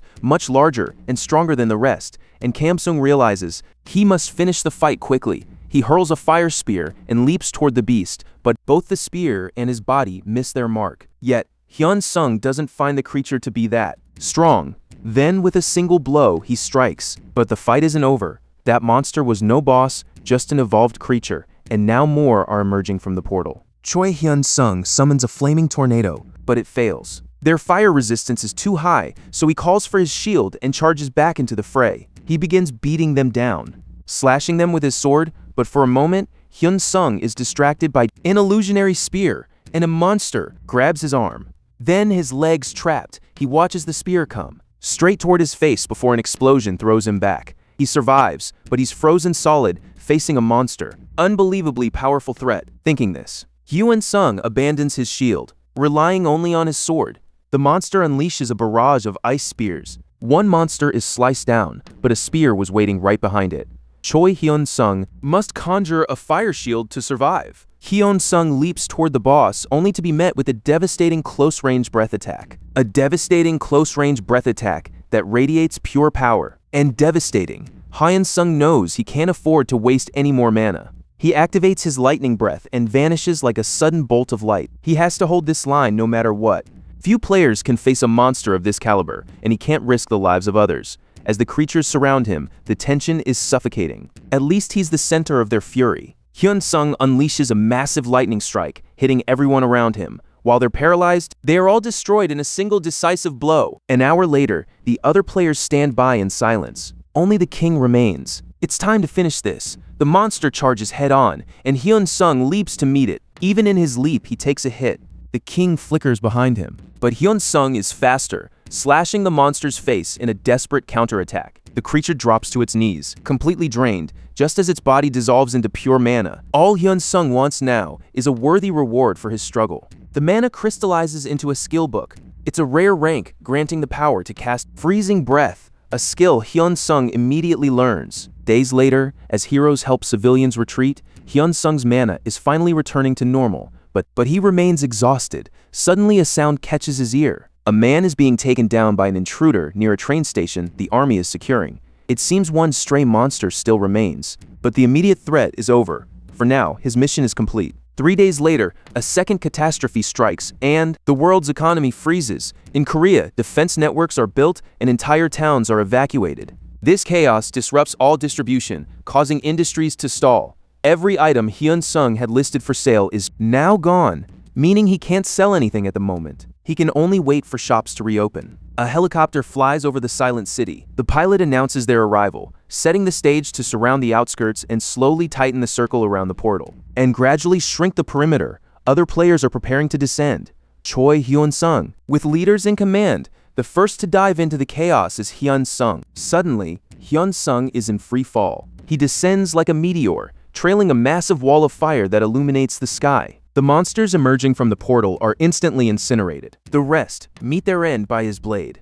As other heroes join the onslaught, the battlefield seems momentarily under control. But then, a new monster charges from the portal, eager for destruction. Hyunsung doesn't give it a chance to act, but then something unexpected occurs. Despite the flames, other monsters begin to push through his barrier. The situation is shifting as more creatures cross his lines. Even more strangely, the trolls are no longer attacking. They are heading in another direction. They're clearly fleeing, and Hyunsung refuses to let them escape without a fight. He unleashes a torrent of lightning breath, followed by a devastating flaming spear. The battle becomes even easier as Hyunsung moves like a bolt of lightning. With a final blinding speed, he blasts the troll's face into oblivion. Hyunsung hurls his magic at another fleeing monster, finishing off the 15th troll of the day.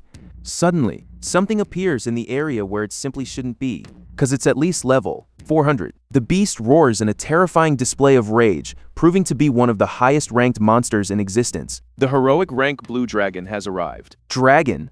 While Lee wishes the battle was over, the scale of the crisis becomes clear. While the military manages mid-level outbreaks, a terrifying imbalance is growing. There are millions of players, but only a handful of high-level hunters capable of facing these threats. The trend is terrifying. More high-level creatures are appearing, dwindling dangerously. Vanishing, a new portal has opened in the capital, leading Lee to wonder what kind of monster has arrived.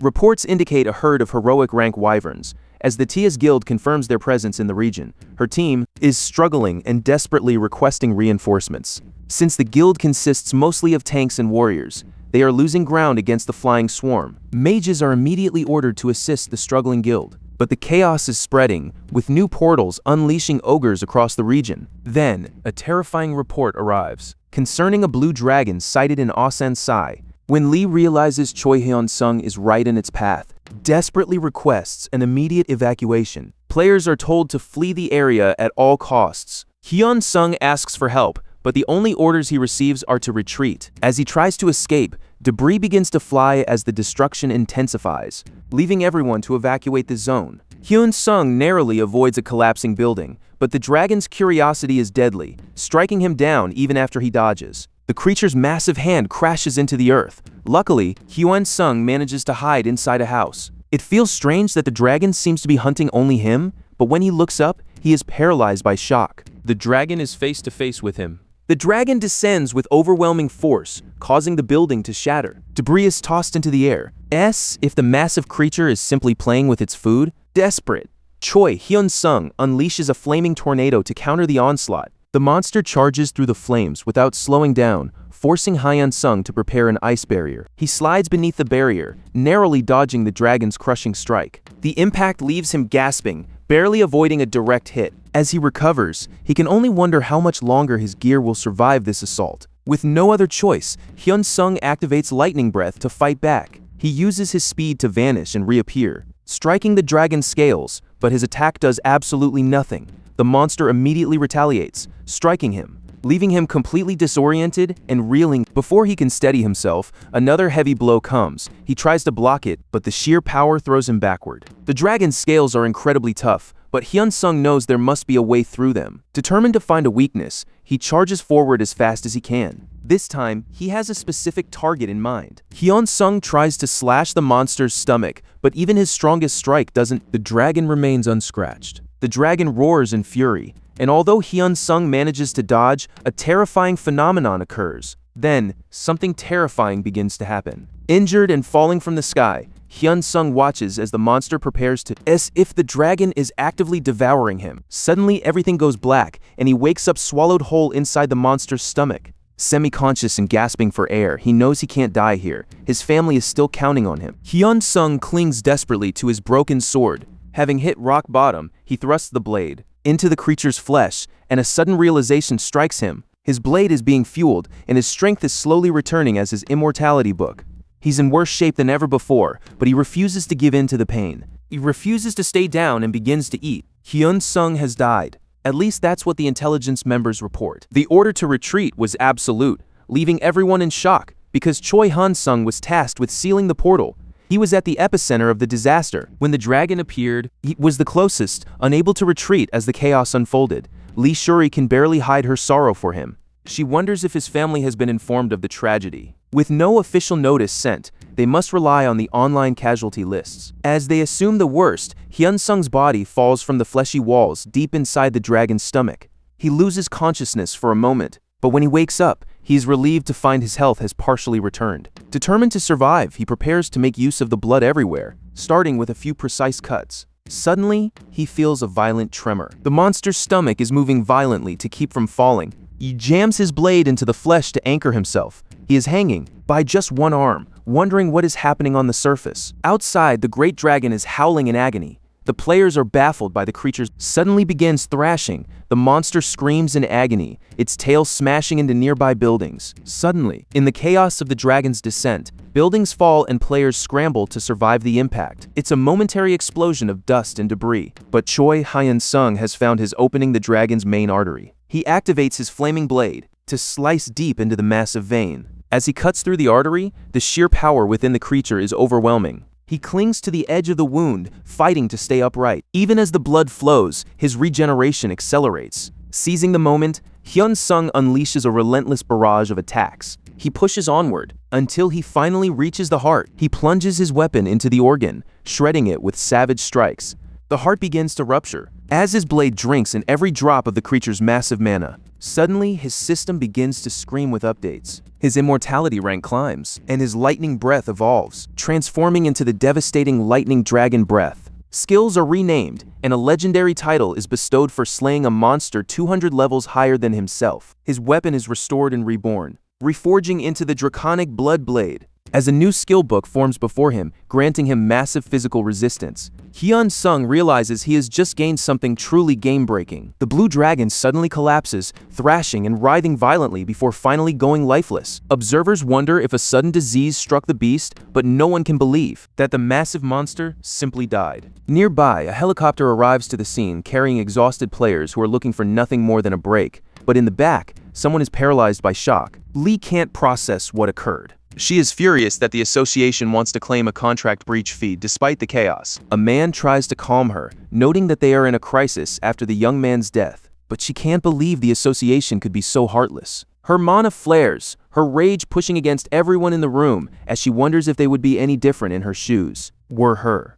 The man quickly concedes to her fury, but Lee remains lost in her thoughts until an emergency message arrives. She asks for the report. According to the report, the blue dragon is dead. No group could have pulled off such a feat, yet reports suggest a miracle has occurred. The blue dragon wasn't defeated by a raid, but by a survivor who attacked it from the inside. Lee Shuri's eyes light up as the name is finally revealed, Choi Hyunseong. Relieved to be alive and fully healed, Hyunsung accepts some clothes from a player. Then, a sudden realization hits him. Needing to reach his family, he borrows a phone from Lee Shuri and places the call. A cautious voice answers on the other end. Hyunsung tells his mother it's her son, leaving her in a stunned silence. Then she gasps, wondering if it's actually him? He explains his name was mistakenly placed on the deceased list, insisting he has been fine all along. As he asks about his sister and father, his mother breaks into tears. He tries to comfort her, insisting he's safe and well-fed. He promises his mother that he's eating well and staying warm, causing her to sob with relief. purely happy to hear that her son is finally alive. His mother can only apologize, overwhelmed by the guilt of thinking he was gone. Ultimately, she is just relieved that the news was a lie and that Hyunsung is alive. He remains speechless through the emotion. When the call finally ends, he struggles to hide his tears. A girl offers him a tissue. Hyunsung gladly accepts it. After everything settles. Now, he needs to see how his blade has changed. It features a massive mana boost, but there's something special. It now has a linked item that can evolve. He tests the electric dragon breath, feeling the surge of new lightning powers. Not only has his skill evolved, but his attributes have also, and he even received a magic bonus. Now his only concern is finding out when he'll get real clothes. As Hyunsung thinks of going home, something is falling from the sky. Descending like a missile, he recognizes his leader. She lands and immediately hugs him. Hyunsung is relieved to be alive, but the dragon's acid has left him in a compromising position. Lee Shuri looks on, embarrassed, as Hyunsung explains that his clothes were completely melted away. It was a messy situation. Once he finally receives a change of clothes, a crowd of curious players approaches Lee Shuri, remarking on the touching reunion they just witnessed, though their tone shifts to mockery. They tease her, jokingly suggesting that the young Hyunsung must be her secret boyfriend. Lee Shuri tells him to stop the jokes. Despite the teasing, Lee Shuri tries to maintain order, but a mage arrives drawn by curiosity to see the man who could crush a dragon. This curious girl studies Hyunsung intently, declaring him her type, and asking if he's already taken. Lee Shuri quickly intervenes to stop the advances, reminding everyone that Hyunsung has just survived a nightmare. But the girl insists she isn't joking. She doesn't even understand why. The leader is being so protective. Lee Shuri insists that Hyunsung needs rest, though she admits the entire world is dying to know how he killed the dragon alone. To Lee Shuri, asking him about his survival methods is simply rude. Instead, she orders Choi Hyunseong to head to the hospital.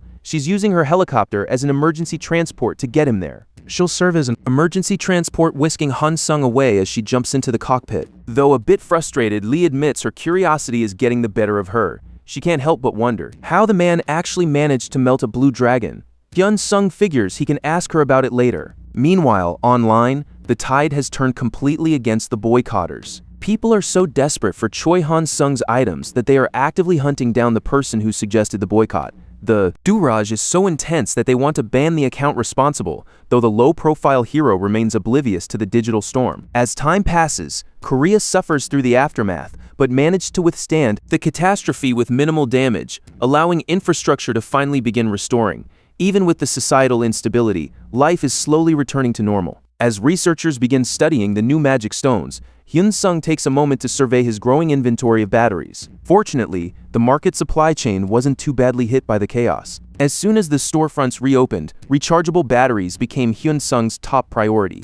He starts stockpiling them all. He adds them to his cart. Then, he decides to raise the prices. To his disbelief, people are still buying them despite the surge. Since things are going so well, he decides to raise the prices even more. A few days later, Hyunsung returns to the store, only to find the shelves still empty. The clerk explains that while factories are operating again, stocks are still low. Since there's nothing else he can do for now, Hyunsung heads out. He had even attempted to contact the manufacturers before the catastrophe, but they had flatly refused his requests for individual sales. He calls them again with a massive offer, but the company still refuses. Now, Hyunsung wonders if he'll need to buy an entire company and a warehouse just to keep his supply up. A few days later, Choi Hyunsung is out shopping for supplies for his business. Even though it's a weekday, the shop is already crowded. His sister calls out to him, praising his manager's leadership. She vows to give her absolute best effort for his store. But things change often, and she invites him to a fancy dinner with their mother. With sales finally stabilizing, the week has been good now. Hyunsung begins to contemplate using his points. He realizes that Dragon Breath is his only tank-type power. He considers buying teleportation to escape danger, or perhaps both an active skill and teleportation. He remembers that. Even the storage ability for personal space comes with a massive price tag. Hyunsung decides to pull the trigger on the best one available, even though it costs 40 billion points, and heads to the warehouse. Testing the new skill, Hyunsung prepares to see if the massive investment was worth it. He looks for elemental powers, but nothing catches his eye until he discovers a dark magic spell. A beam that consumes both mana and life itself. With a single thought, he teleports to a corner of the warehouse. It works. Now, he seeks out even more power. The dark magic comes at a surprisingly low price. Warnings state that the skill could drain the user's own life, but that is exactly what Hyunseong wants as it turns out. Dragon Breath absorbs this dark power and evolves into a unique heroic rank, turning his electricity into deadly black lightning. Even his electric barrier has transformed by the darkness. Seeking more power, Hyunseong heads into a dark cave. Monsters rush toward him from the shadows. As they close in, he unleashes a devastating lightning beam. Nothing is left but monster mana.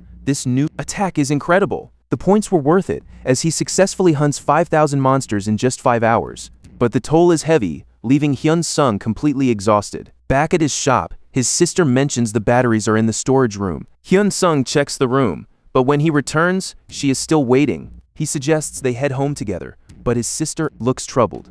She tells him their mother had a breakdown after the news of his death, and then the real blow fell. Because of the chaos, they were heavily fined, and their contract was cancelled, leaving Hyunseong devastated. His sister reveals that their attempts to fight back were useless. The law sided against them. They were forced into an inheritance meeting where lawyers confirmed they'd lose the family home to his estate. Despite the loss, Lee Shuri intervened to resolve the crisis, fixing the legal mess and offering an apology.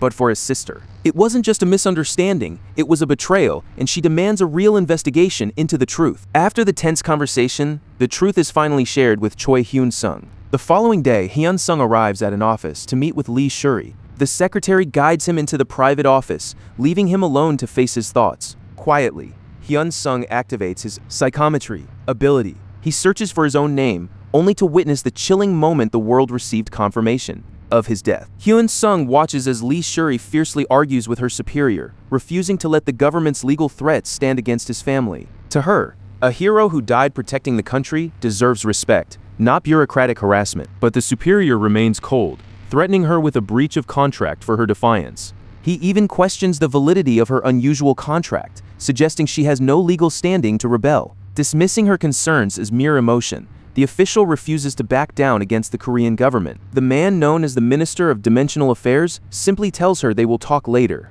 Hyunseong watches the confrontation and realizes exactly who he is dealing with, and he knows the minister's days are numbered. When Lee Shuri arrives to find him, she asks if he's been waiting long, but Hyunseong's reply is blunt. "I'm canceling my contract." He leaves the skilled hunter completely speechless. Hyunseong isn't done though, because he already knows the truth behind the minister's corrupt scheme. Lee Shuri tries to apologize on his behalf, but Choi Hyunseong insists she shouldn't have. He wants to thank her properly for everything she has fixed in the end. Hyunseong's plan to meet the minister directly to apologize leaves her completely stunned. However, the minister is far from apologetic, calling the young man an arrogant brat who is far too full of himself just because of his unique abilities. The minister's staff sides with him, dismissing Hyunseong as a brat who doesn't understand how the world works. Therefore, the request is denied. From the minister's perspective, he is simply following the law and sees no reason to apologize. His subordinates agree, claiming the minister was generous and that the boy is just throwing a tantrum that needs a lesson. The minister momentarily agrees with his staff, but the minister's staff is left speechless after he dismisses the boy's grievances, earning a sharp scolding for their lack of discretion. Seeking to assert control, the minister orders Choi Hyunseong to come to him, declaring that if the boy wants an apology, then he'll be the one to fetch it. Hyunseong finds the demand ridiculous, but as he approaches, his new ability reveals a dark truth. This very office is a hub where corrupt officials conspire with major guilds and gate managers, while the staff are just pawns. The realization of this deep-rooted corruption makes the situation even more dangerous for Hyunseong.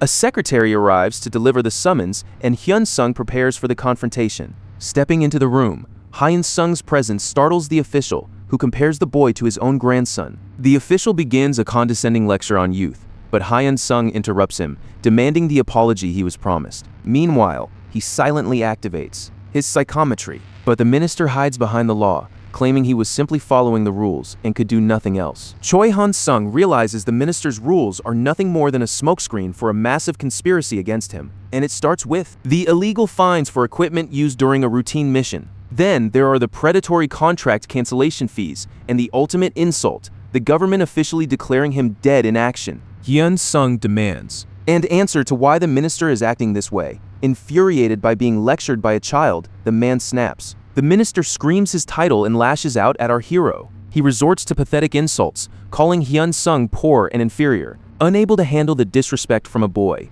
the minister's patience breaks, and he begins to contemplate getting rid of Hyun-sung entirely.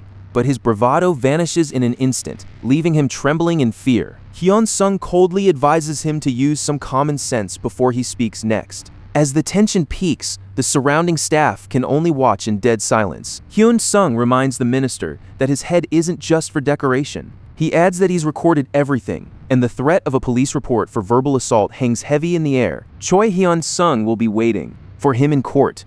As the minister flees, a scream of despair echoes. It turns out Hyun-sung's new ability is even more effective than he anticipated. He used the common rank skill, Enrage, to force the target into a mindless fury. The movement begins with regular players but swells until even powerful guilds join the fight.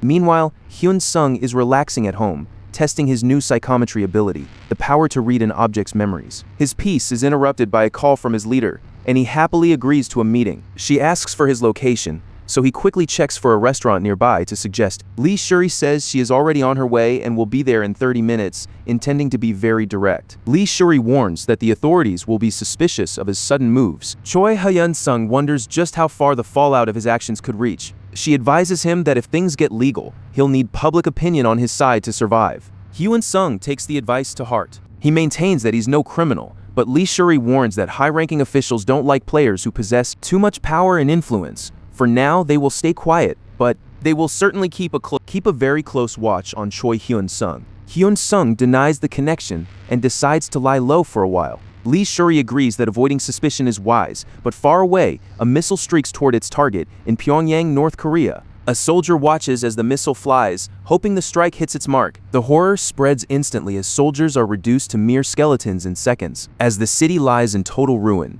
Lee Shuri receives an urgent message, realizing she isn't the only one being called. Choi Hyun-sung accompanies her. North Korea has collapsed, and the realization that the threat could soon reach their own shores makes the situation incredibly grave. Reports confirm the destruction is absolute. High-level players failed to stop the creature known as Emoji, and monster hordes are pouring from portals. With refugees flooding the borders, the monsters are closing in. Now, the head of the organization must explain why only high-level players have been summoned to defend the border. The players fight to drive back the monsters advancing alongside the front lines, and the scale of this chaos bothers Choi Hyun-sung. 10 days later in Paju, a group of orcs attacks, and despite the danger, Choi Hyun-sung is busy managing supplies for his sister. But at the border, players are already standing their ground. Thinking the fight is too boring, a werewolf leaps at him, but it's sliced in two. Other players join the fray, all defending the perimeter.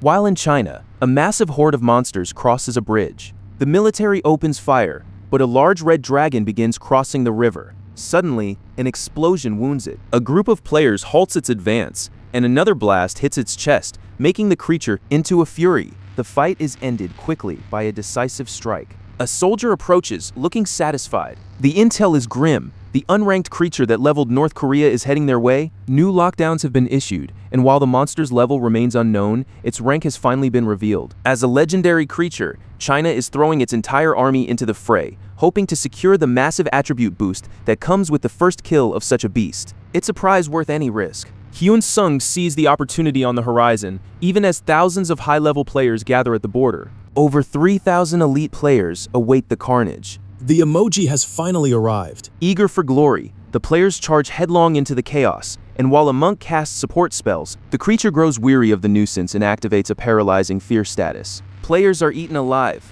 Others are flung by its massive tail or frozen in terror until the emoji unleashes a devastating lightning blast, wiping out an entire group. Watching the news on his phone, Choi Hyun-sung sees the massacre at the border and begins to contemplate his next move. Hyun-sung ignores the wild instinct ability, choosing instead to seek resistance against metal. He wants a specific title for hunting that monster. Therefore, he spends 29 billion points to acquire a heroic power designed to protect his mind and increase his willpower. He agrees to undergo training immediately. Meanwhile, nearby, a man's angry shouting draws attention from the crowd. The other players watch with curiosity. As the man retreats, he realizes the weight of their judgmental stares and walks away with his head down. Though the selection rate is low, Hyun-sung is called forward by a secretary. She quickly verifies his identity. He is permitted to enter a room that looks like a cinematic interrogation chamber. A voice asks if he is ready. He agrees, and as silence falls, a sudden notification appears, stating that Han-sung has been affected. He's momentarily hit by a mental ability, but his passive activates immediately, resisting the confusion. To end the test, with the challenge complete, Choi Hyunseong is officially passed. As he leaves, the examiner admits that the protagonist is truly impressive. Meanwhile, near the DMZ, the South Korean government moves to advance north while a fighter jet reports its entry into the contested airspace. Then, a missile is launched. It strikes a blue dragon on the shoulder, bringing the beast down. So far, everything's going well as players, and the military work in perfect tandem. However, 1 week later in Beijing, China, the mood shifts from victory to desperate planning as they're discussing how to defeat the emoji. Suddenly, a mountain erupts in flames, and a politician demands the summoning of Beijing's top-tier heroes, even if others fear it is a rushed decision. Some worry that if another legendary monster appears, the heroes will fail. Yet one politician remains stubborn, certain that even this creature can be conquered. He is convinced that gathering the absolute best of the best will guarantee their success. The emoji lets out a terrifying roar, launching a brutal massacre against the players. Even as healers attempt to tend to the survivors, the onslaught continues. The creature destroys everything in its path, forcing tanks to step up and protect their comrades. The remaining fighters launch a desperate coordinated strike, but a powerful air barrier erupts from the monster's roar, blowing everyone back. They lost. A frantic call goes out for a survivor count. With only 10 survivors left, the leader activates Plan B. Shields are planted and arrows are leveled as the small group makes their last stand. As the support flows in, a new rain of attacks falls on the monster, and the leader orders a retreat toward Korea. Meanwhile, Choi Hyunseong sees the news. The emoji is heading straight for central China. Hyunseong fears he'll miss his chance at the title, and others look just as disappointed. Suddenly, the cafe begins to shake violently as if an earthquake is hitting. A woman screams that the emoji is charging directly toward them, demanding everyone prepare for battle. While many are paralyzed by confusion at the sudden shift, others are absolutely thrilled by the sudden opportunity to hunt the beast. No one is more ready than Choi Hyunseong. That achievement. The mood turns grim as news spreads. The Chinese have lost, and their survivors are driving the nightmare straight toward Korea. Tensions boil over among the players, with some calling for criminal charges against those fleeing. In the chaos, Lee Shuri intervenes to demand calm, reminding everyone that the only priority now is preparing for the coming fight. Relief washes over Choi Hyunseong as he sees her, but the relief is short-lived as the threat draws near. A Chinese player attempts a desperate escape, sprinting as fast as his legs can carry him. Then the monster strikes, swallowing him whole in a single terrifying bite. The emoji is a colossal horror, far larger than anyone anticipated, leaving the entire front line paralyzed with dread. With a terrifying roar, the emoji unleashes its overwhelming power against the crowd. Fortunately, Hyunseong's new abilities hold firm, allowing him to withstand the assault perfectly. As the battle erupts, the tanks charge into the fray, and warriors begin to strike the monster's body with magical weapons, while elemental spells rain down upon its massive scales. As a dangerous storm swirls around the creature, a bolt of black lightning strikes the emoji, and Choi Hyunseong feels stronger than ever, surging with power from his recent buffs. Even with a new team attacking, the frontline warriors can't make a dent in the massive creature. As injuries begin to mount, including Hyunseong, who will likely have to soak up the blood, must prepare to soak up the blood spilled on the ground. Amidst the chaos, Hyunseong watches Lee Shuri move with such incredible speed it's hard to follow. Watching her draw the first blood, Hyunseong can't help but feel a flicker of jealousy. He knows the only way to keep up is by acquiring new abilities, driving his desperate hunger for 1,000,000,000 points. 30 minutes of fierce battle pass by. Just as the fight seems manageable, the monster begins to drool strangely. A mage shouts a frantic warning about a new type of attack. The creature spews acid from its mouth, and while those nearby dodge, the corrosive stream heads straight for the mages. They scramble to form a desperate protective barrier. The shield begins to fail as the first layer shatters, leaving the mages to channel with everything they have left. As the tanks rush in to provide cover, the battle reaches a breaking point. Players launch a coordinated strike, forcing the legendary monster to halt its acid spray. Players battle emoji A. Then, the magical energy resumes, triggering a massive explosion across the battlefield. Choi Hyunseong hopes this might finally end the fight. But emoji is just getting started, entering a rage mode that trades defense for devastating power. Everyone receives a chilling system update. Everyone receives a terrifying system update. A warning flashes. Their skills are failing to activate as they try to combat the beast. Everything is going wrong. A desperate warning screams for everyone to dodge. The monster crushes a whole group, and the mages are being slaughtered. It's clear now, The monster is deliberately targeting them. As Emoji focuses its carnage on the group, Choi Hyunseong scrambles to find a safe place, attempting to use teleportation. But the hero is met with a crushing notification. A new effect from Emoji has cancelled his skills for 10 seconds. The creature's roar shakes the very world. The Emoji's massive tail slams down, narrowly missing Choi Hyunseong and striking the mages beside him.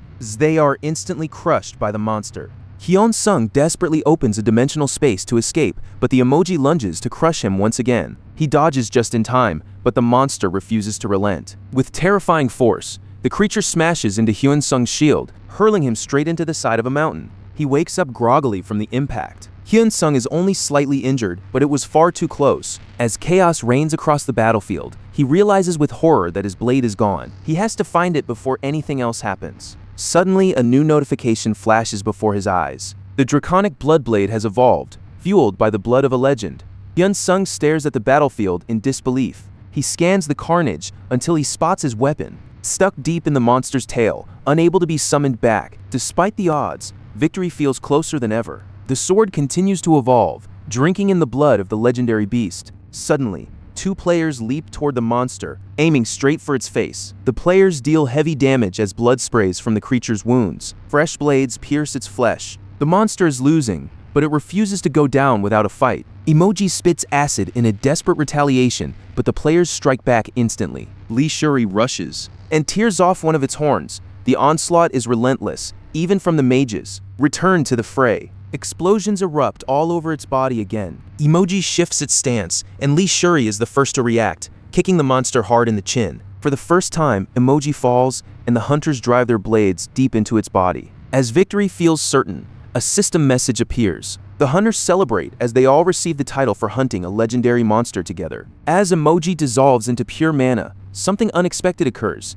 but something strange happens. The mana isn't dissipating. It is being drawn toward Choi Hyunseong's sword, which has taken on a brand new form. Hyunseong recovers his weapon and receives a historic update. He is the first person to own a legendary weapon. Hyunseong wants to see how much it has changed. The new skill promises a draconic blood attack, a devastating power for a legendary rank. Hyunseong realizes that even legendary players might possess unique achievements that remain classified from the public. It means he isn't the only one with such power. Other players out there are wielding unique items too. Satisfied with his progress, Hyunseong receives another notification. He has earned a reward for defeating the Emoji, though the amount varies for every survivor. Since Hyunseong finished the fight first, his attributes all increase by 10 thanks to the strength of his evolving sword. Now, he only has to figure out how to distribute the rewards. The payout is based on individual contribution to the battle, but Hyunseong has a secret to protect. He refuses to reveal his true level to anyone, making his choice to keep the world guessing. Meanwhile, the news of the monster's defeat sends shockwaves across the globe. The world watches Korea with intense curiosity, wondering who truly defeated the beast. To prevent chaos, the government moves to keep the details under wraps. Despite the secrecy, item sale requests flood into the country as players flock to Korea to seek their fortune. As the hunger for new achievements turns into a global craze, Hyunseong retreats to the quiet of his shop's storage room. He realizes that competing in the upcoming auction will be difficult because prices are expected to reach billions. Ultimately, Hyunseong decides not to participate. He already has what he needs. His solitude is interrupted by a sudden ringtone. His solitude is broken by a call from Lee Shuri, prompting a surprised Hyunseong to answer. She asks if there's always a motive behind her calls, making Hyunseong feel a bit embarrassed by her bluntness. She admits there is. She wants to know if he is interested in the legendary rank item. His answer is obviously yes. Shuri offers to buy one for him at the Emoji auction. When Hyunseong asks what she wants in return, she makes her high price very clear. She wants a. But Hyunseong finds the government's tactics a bit suspicious because only those who join the expedition are permitted to attend the auction. As the only two participants from the association, Lee Shuri and Hyunseong have a unique opportunity. She explains that a specific ability is perfectly compatible with him, leading Hyunseong to demand a preview of the items before committing. Lee Shuri notes that they only get a single day to preview the goods as the risk of theft is just too high.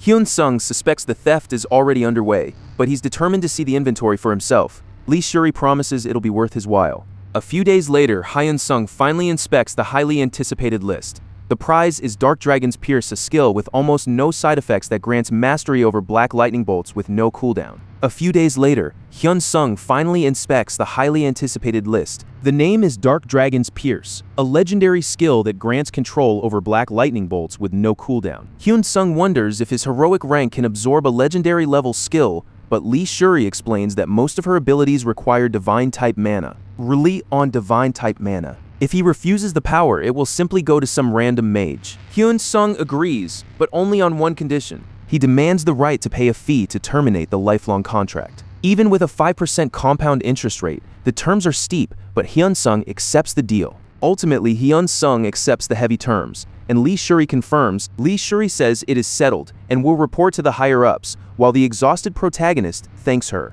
She dismisses the praise, claiming she did nothing special. Meanwhile, the auctioneer calls for any last bids. He begins a tense countdown to 5 for anyone to make a new offer. The auction heats up as a player named Lee claims the Dark Dragon Spear for a staggering bid of over 1 billion. Choi Hyunsung can hardly wrap his head around that kind of wealth. Between the weapon and the skill books, the total price reaches a staggering $2 trillion. Now, the stage is set for the final item, brought forth by a staff member. As Lee Shuri watches Choi Hyunsung sits alone, beginning to feel the weight of regret, his debt has ballooned to $1 trillion, meaning that with compound interest, he might actually stay tied to the association for life. Meanwhile, Lee Shuri is facing a different problem. She suspects something is wrong because, during their recent expedition, the expected historical rank titles failed to appear, leaving her in second place for contribution. Worst of all, no one has revealed who actually took first place. It's unusual, because when she hunted her first heroic monster, the rankings were clearly recorded.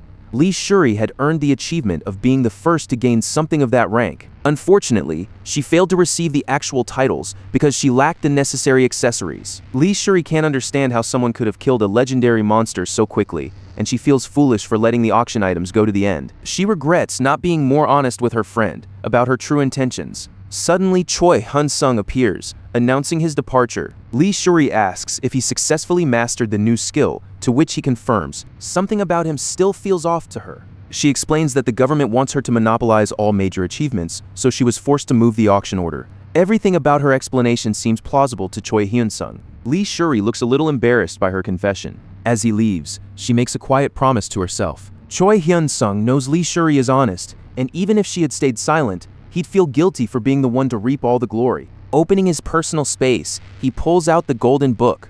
He prepares to learn from the legendary item, hoping his existing skills will evolve through the process. Instead of absorbing one power, the two abilities will fuse together, earning him the title of the first player to master a legendary rank skill.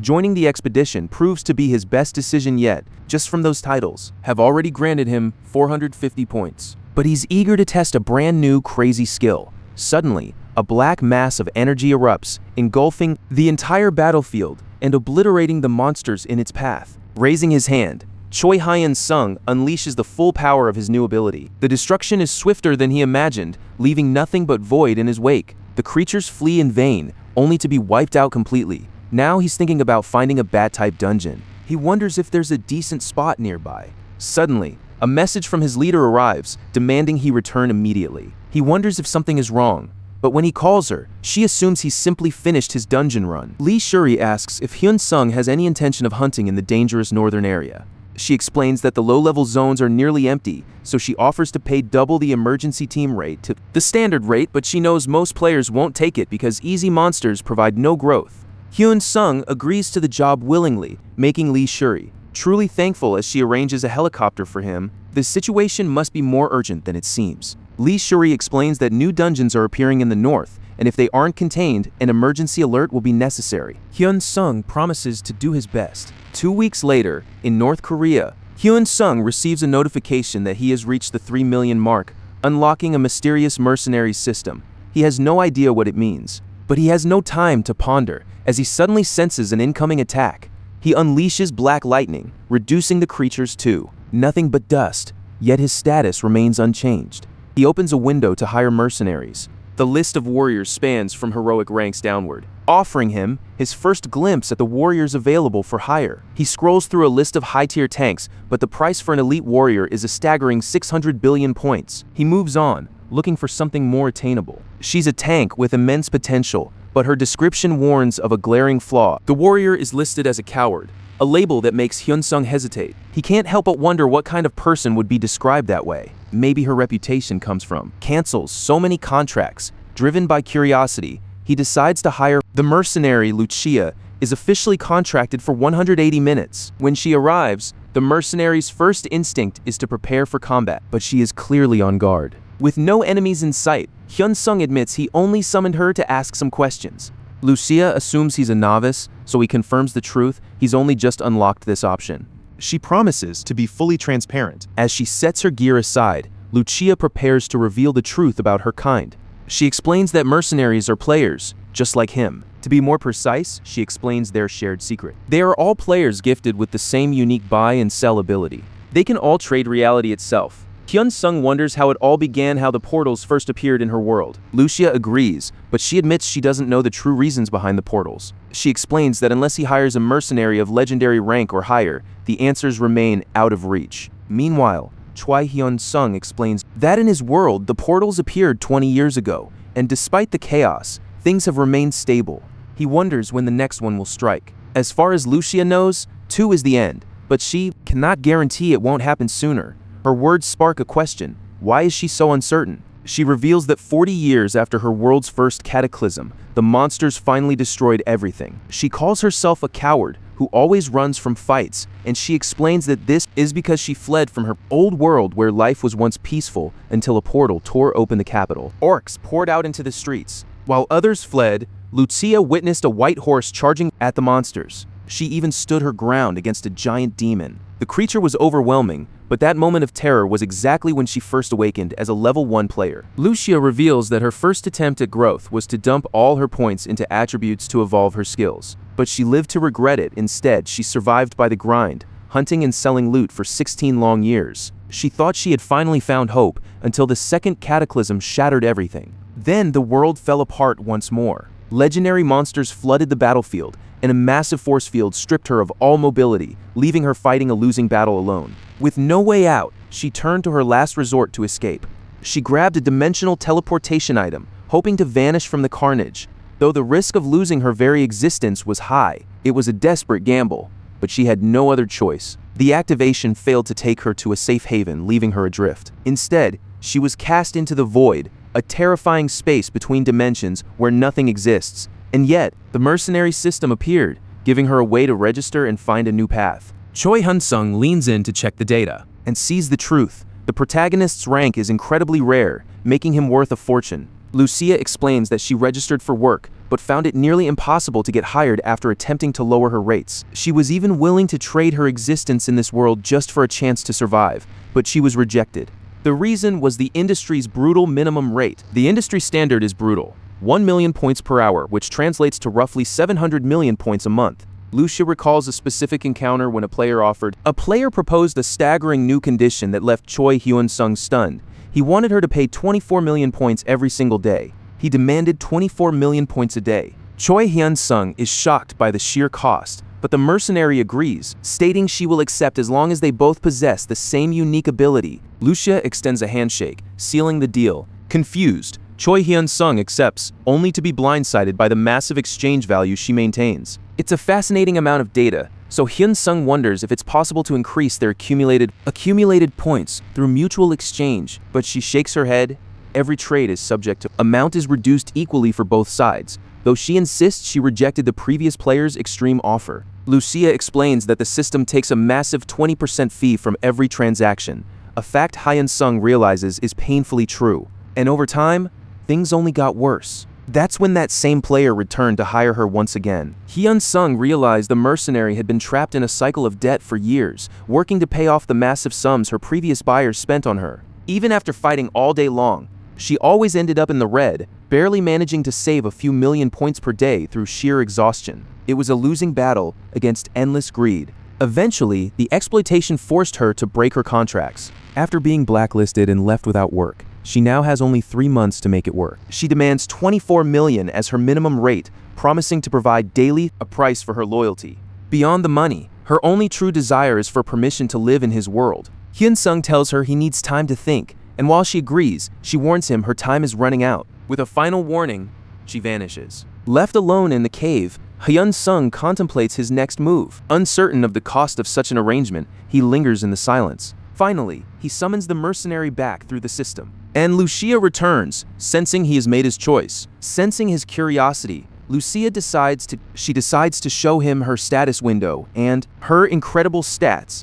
As Hyun-sung approaches, she activates her display. He realizes she is remarkably strong, activates her display, revealing her true power. With stats exceeding 3 million, she is a level 700 powerhouse. Though she is currently stronger, Choi Hyunseong knows he will soon surpass her. When she asks if he is satisfied with her strength, Hyun-sung proposes that for now, he only wants to make a temporary contract. He will summon her for specific dungeons only. When the hunt ends, so does her contract. Essentially, she will accompany him every time he goes hunting. Lucia agrees, stating it's a good deal. With the deal struck, she vanishes once more. Days later, inside a new dungeon, Lucia uses an active skill, causing the monsters to target her. As she prepares to defend herself, a massive black explosion erupts. The sudden chaos is highly convenient for Hyun-sung, as Lucia begins slicing through the creatures like they were nothing.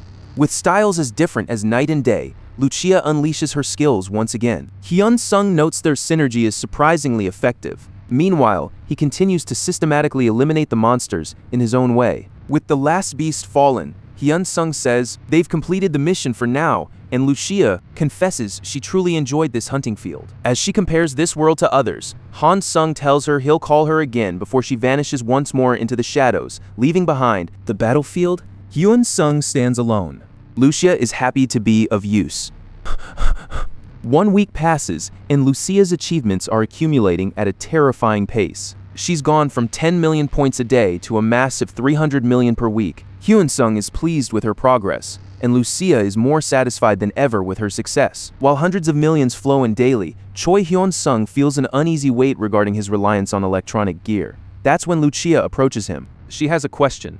Having observed his combat, she wants to know if he intends to keep mixing his fighting styles. Hyun-sung confirms it is his plan, but Lucia isn't convinced. She tells him bluntly that he has never truly learned real swordsmanship. He admits he only knows the basics. To fix this, she recommends hiring a swordmaster, which leaves Hyun-sung wondering why such a move is necessary. His current stiffness is a flaw he simply can't afford. Against humanoid monsters ranked heroic or higher, his current attacks won't be enough. Lucia suggests they train together, and the mercenary's offer is hard to refuse. He charges her, but she dodges with ease. Hyun-sung suspects she's holding back, but the intense bout quickly leaves him showing signs of fatigue after only 3 minutes. Hyun-sung can't understand why she is so strong. When he attempts another attack, he is soundly beaten. Lucia claims she expected much more proficiency. He can't even begin to grasp the depth of what she means. Lucia explains that skill proficiency is a talent where repetitive actions, like riding a horse,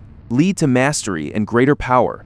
It's a realization that changes everything for Choi Hyunseong. He learns that his own abilities deal even more damage as his proficiency grows. But the famous guilds grow bored with the low-rank missions and head back to South Korea. This leaves the heavy lifting to the association members, who are forced to endure uncomfortable tents and low rewards. This leaves the heavy lifting to the association members, who duty to others. Even if the pay is double, despite the rough living conditions, the rewards remain meager. On top of everything, Choi Hyunseong finds solace in the hunt, enjoying the frequent missions alongside Lucia. The mercenary notes how advanced this world is, realizing she is only summoned into dungeons because everyone there needs an ID. Everyone there requires an official ID. Choi Hyunseong, wary of drawing unwanted attention to her high level, promises to help her register legally once their work is done. The idea makes Lucia happy, and she even jokes about using a photo of her younger self to get her documentation. And the training continues as Choi Hyunseong works to sharpen his skills alongside his partner. Lucia suggests Choi Hyunseong should keep the extra payment, but he refuses, insisting it was deserved for his training. Embarrassed, she promises to push him even harder during their next session. The group sets off on a new mission, but the players are joined by a suspicious, hooded figure lurking among the members. Choi Hyunseong feels a primal instinct prickle at his skin. Even as he keeps moving, a dark shadow begins to follow him through the dungeon. Inside, he begins to face the monsters and steadily take them down. After he collects his rewards and takes a moment to rest, something feels wrong. He returns to hunting lion men, but suddenly a shadow lunges from the dark. An assassin strikes, and despite his speed, Choi Hyunseong can't land a single blow on the mysterious attacker. The man retreats, frustrated that his presence was detected. but Choi Hyunseong pursues him immediately. As he attempts to strike, the assassin dodges with ease, smashing a vial of poison that explodes across Choi Hyunseong. Fortunately, his immortality skill cancels the toxin. He tries to retaliate with magic, but the man moves like an arrow, forcing Choi Hyunseong to rethink his entire strategy before his luck runs out. Choi Hyunseong uses teleport magic to close the distance, catching the assassin with his draconic blade. Even with the killer's desperate final strike, Choi dodges by a mere millimeter and finishes him. The battle ends, leaving behind a strange reward. He finds the book, Curtain of Darkness, along with a black blade and an amulet. Curiosity gnaws at him as he wonders why he was targeted. Hyunseong is left wondering why he was targeted for such an attack. worried that another ambush is imminent. Choi seeks out Lucia. She warns that an organization is likely behind it, telling him the danger will follow him into the dungeons. Lucia offers her services whenever he needs more backup.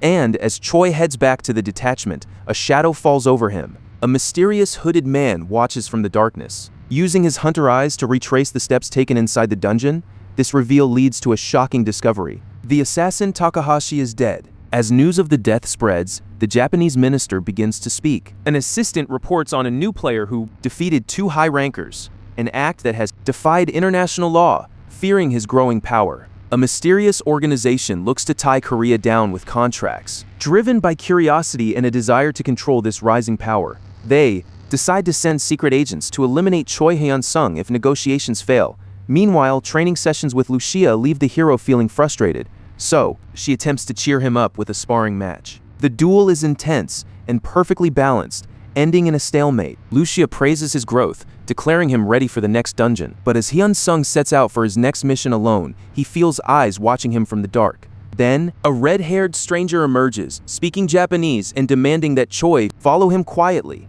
Hyunsung tries to stall for time, but the assassin refuses to talk, leaving the hero to wonder if this is just another hitman sent to kill him. Hyunsung considers calling Lucia for backup, but decides to face this threat alone. The red-haired assassin, Sasaki, greets him with a crooked smile. As he reaches for his sheath, Hyunsung unleashes a blast of dragon's breath, but the samurai is quick to counter. Utilizing expert teleportation tactics, Sasaki turns this into a brutal duel of energy management and reflexes. Their blades clash, and Hyunsung is sent sliding back from the force of the impact. The tension builds as their weapons ring out. Both warriors size each other up, knowing one mistake is fatal, until Hyunsung launches a spell, only for Sasaki to vanish into thin air. He has completely disappeared from sight. Hidden assassins watch in shock, unable to believe a player who awakened only a year ago can hold his own. Despite his talent, they still rank him below Sasaki, so the group waits for the red-haired warrior to finish the job.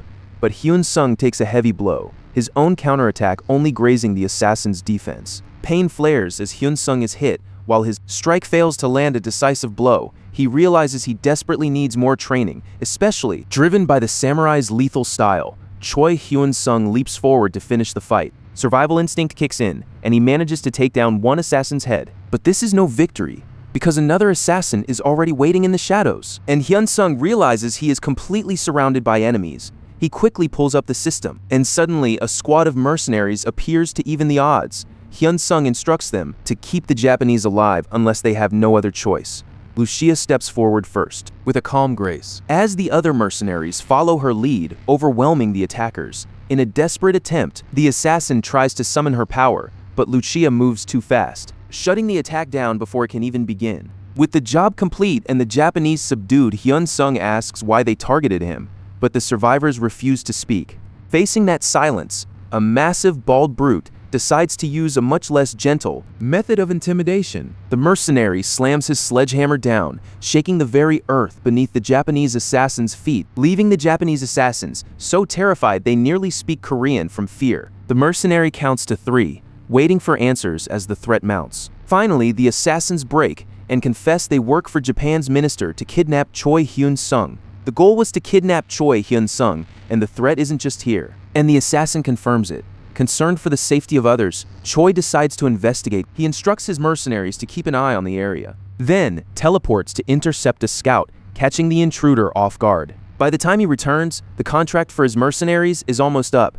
He dismisses the team, who leave after a successful job. But Lucia chooses to stay by his side. As Choi contemplates the remaining assassins, the tension is broken by a whistling sound. A volley of fire arrows arrives, and Lucia immediately conjures a magic shield, and the defense holds firm, but Choi Hyunseong isn't going to let them escape. Yi activates the Cloak of Darkness and teleports, descending onto them, disintegrating the enemies completely while his thoughts drift to the safety of his family. To ensure his family's safety, Choi Hyunseong decides to buy protective gear and set up a long-distance connection to stay in touch. After giving items to his sister, who is understandably worried about his next move, he offers her a reassuring smile. He performs the same ritual at home for his mother before finally heading to the hospital. At his father's bedside, he leaves more gear and prays for a miracle, heads to the hospital to visit his father, placing this small sign gives Hyunseong the hope he needs to keep fighting. Meanwhile, a Japanese minister is pacing in frustration, anxious over his squad's silence. He desperately seeks more agents for the mission, but the local resources are exhausted. Just as he asks for reinforcements, a staff member rushes in with terrifying news. The mission has been compromised. A monster known as the Chozo has appeared, and it is a disaster. The heroic rank creature has already wiped out the entire guild assigned to the Fukuoka portal. It flies through the air. It is causing massive destruction, forcing the minister to demand as citizens flee and chaos erupts. The military finds itself completely overwhelmed by the beast's power. Players swarm the area to buy time, fighting a losing battle against the skyborn terror. Then, the leader of the Shozos appears, letting out a piercing cry that commands the battlefield, while the chaos spreads to other cities, high above the buildings, promising to take them all down. But as the hero unleashes a burst of fire, the Chozo leader charges with terrifying calculated precision. The hero fights bravely, until a blade pierces his armor. This is no random swarm. The new wave has been wiped out. Reports confirm the enemy acts with terrifying intelligence and strategy, and footage of the slaughter is shown to the high-ranking officials. As the tragedy unfolds in Japan, the government begs for international aid. For Choi Hyunseong, it's just more noise from a world in crisis, but during his training, he asks Lucia if she knows about the Shozos. The woman looks anxious, having seen these monsters destroy entire kingdoms before. This sends a warning signal to our champion, leaving Choi in deep worry. Lucia explains that monsters have already begun to evolve, just like Hyunsung, as they attack to consume magic stones and stack their experience. Choi wonders if players can absorb stones too, but Lucia says it's impossible, a mistake many kingdoms have made. 3 months pass, and while the Chozo monsters continue to devastate Fukuoka, Japan, several major shifts occur. Spreading across all of Korea Korea recovers from its second attack, and a new union forms between the two Koreas. To the players' delight, the political landscape shifts, but due to overcrowding, Hyunsung returns to South Korea after visiting his family. He, glad to help the mercenary find a real identity, he realizes the best way to grant her citizenship is to register her as a player, because player status grants the right to register in any nation. As Hyunsung waits anxiously, Lucia follows an employee to begin her new life. Once the registration was complete, they celebrated the mercenary's new identity. Choi Hyunsung decides to make a proposal that benefits both of them. While grabbing a soda, they negotiate a deal where Lucia will sell products using her unique skill, and Hyunsung even promises to help her wipe out the monsters in her home world. Overwhelmed by this sudden kindness, Lucia holds back tears, and in front of the gathering crowd, she kneels before Hyunsung, swearing her absolute loyalty to him for as long as she remains in this world. Though onlookers stare, Hyunsung knows the weight of such an oath, and it immediately grants him a new Lord-class title. Accepting her mission, Hyunsung helps her up, noticing his status sheet has indeed updated to the Lord class. Lucia explained this was the natural progression for a knight, but Hyunsung wondered about her own power until she revealed she was a heroic rank, immortal knight. Lucia explains that her high class comes from years of combat experience. She apologizes for the secrecy, but after showing her stats to hide her true class, she suggests when she reveals her sheet, she hides her class while focusing on her stats. Following Lucia's suggestion, Hyunsung opens his window and discovers a massive potential. His Lord class grows stronger with every new subordinate he acquires. A grin spreads across his face. He loves that potential. Liking the idea, Choi Hyunsung noticed he could see the Knight's status window, and she explains it as a basic Lord skill, allowing he could assign roles to his vassals.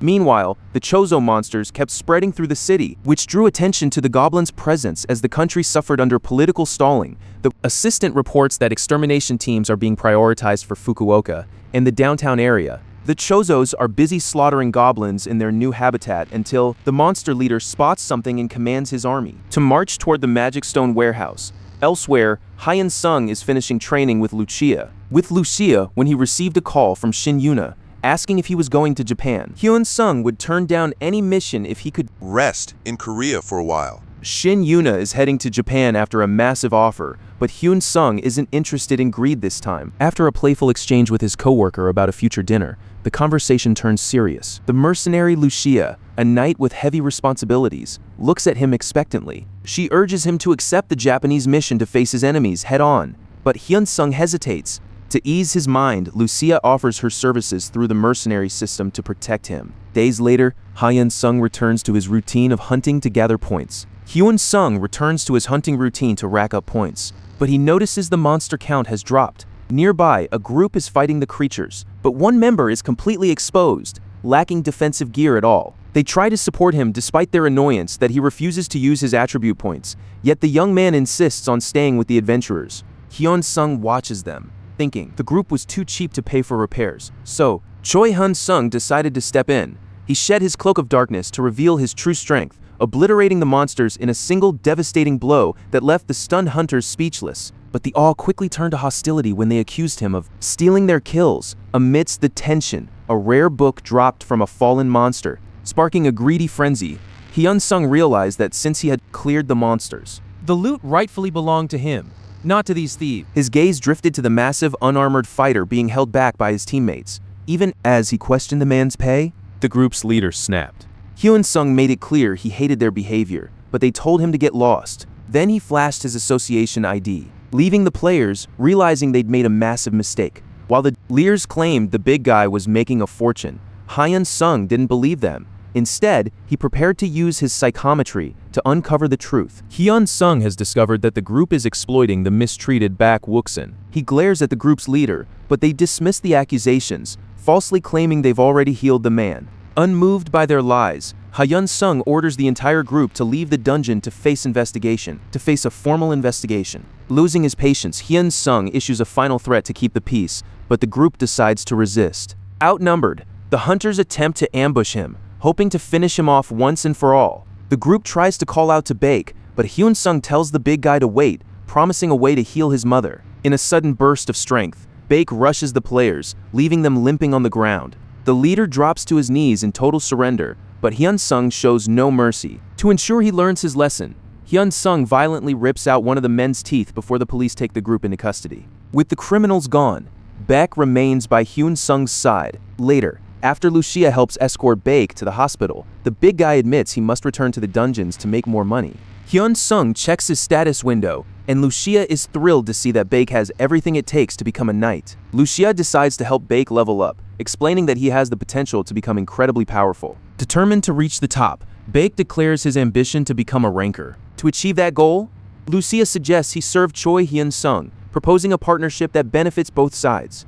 Looking at one another, Baek repeats his conviction with enough passion to finally convince the group that he is ready to commit. He officially becomes Choi Hyunseong's subordinate, prompting the hero to use his unique skills to boost the big guy's stats and provide him with essential skill books.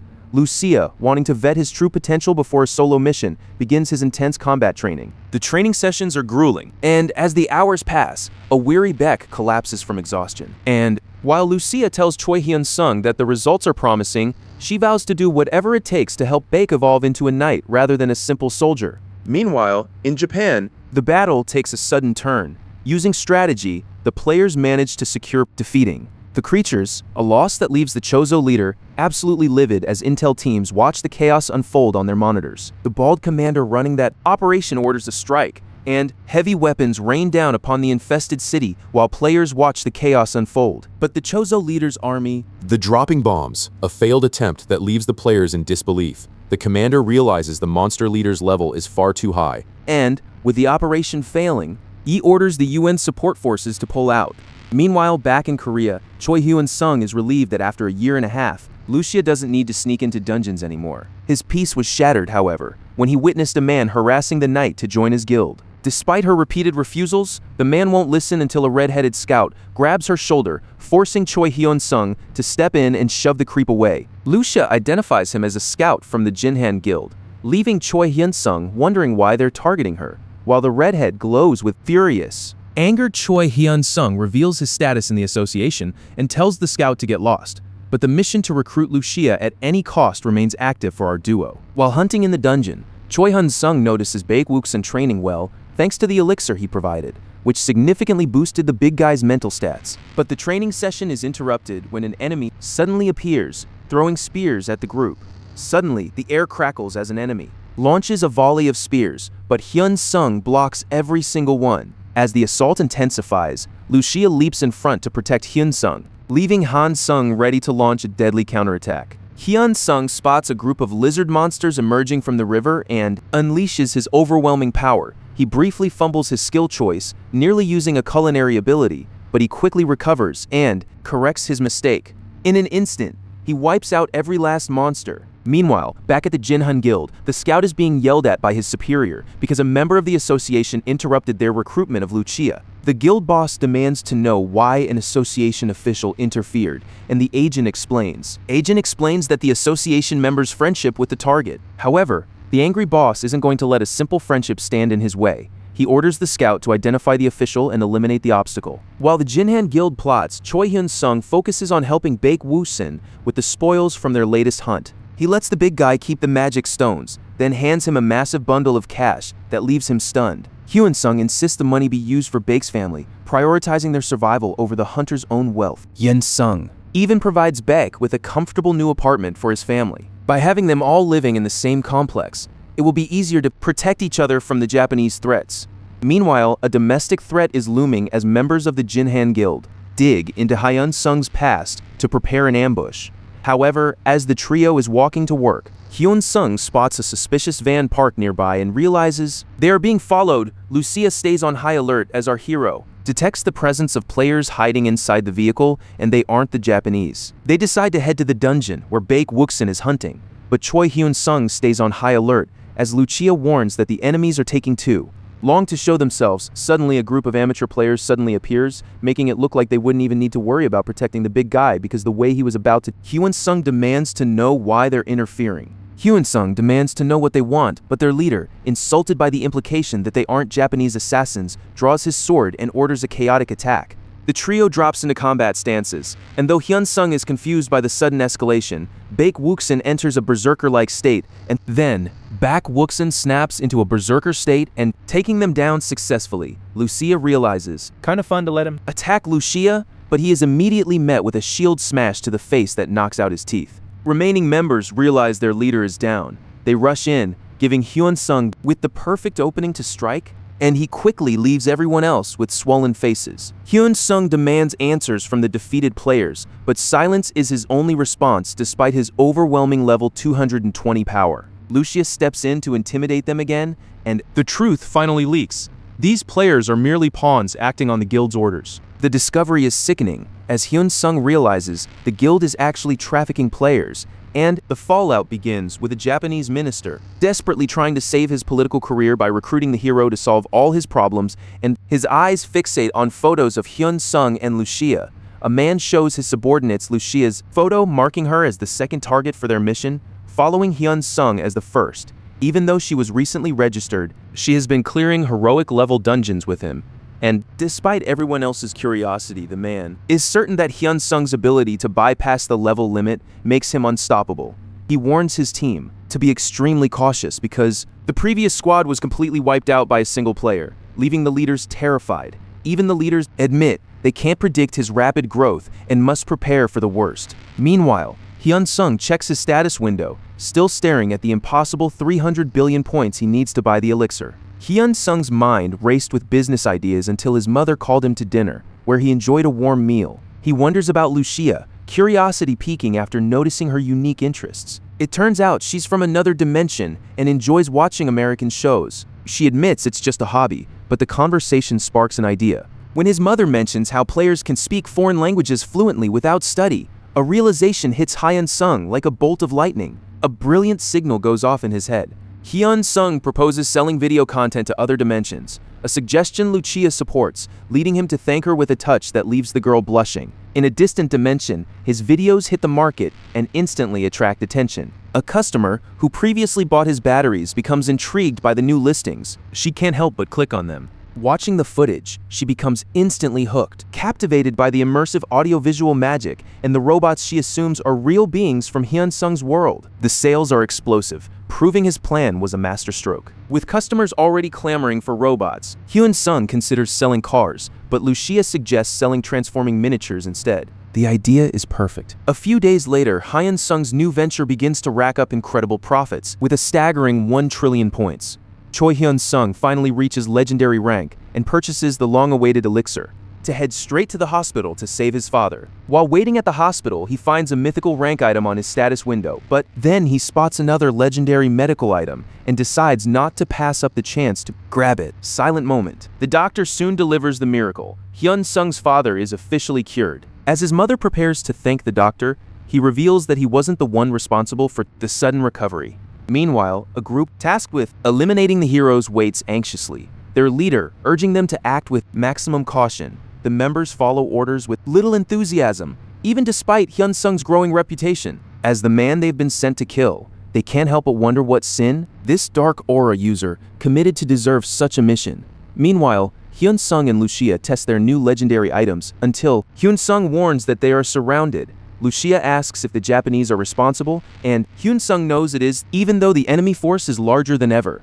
Lucia suggests hiring mercenaries, but Hyunsung decides to deal with this massive ambush himself. Hyunsung orders Lucia to hit the flanks as the enemy lines close in. Using stealth, she drops them silently from the shadows. Meanwhile, a mage launches a frost blast, but Hyunsung dodges it with ease. Lucia finishes the mage off before he can react, leaving the enemy leader watching his men fall one by one. Terrified, the leader orders a desperate regroup.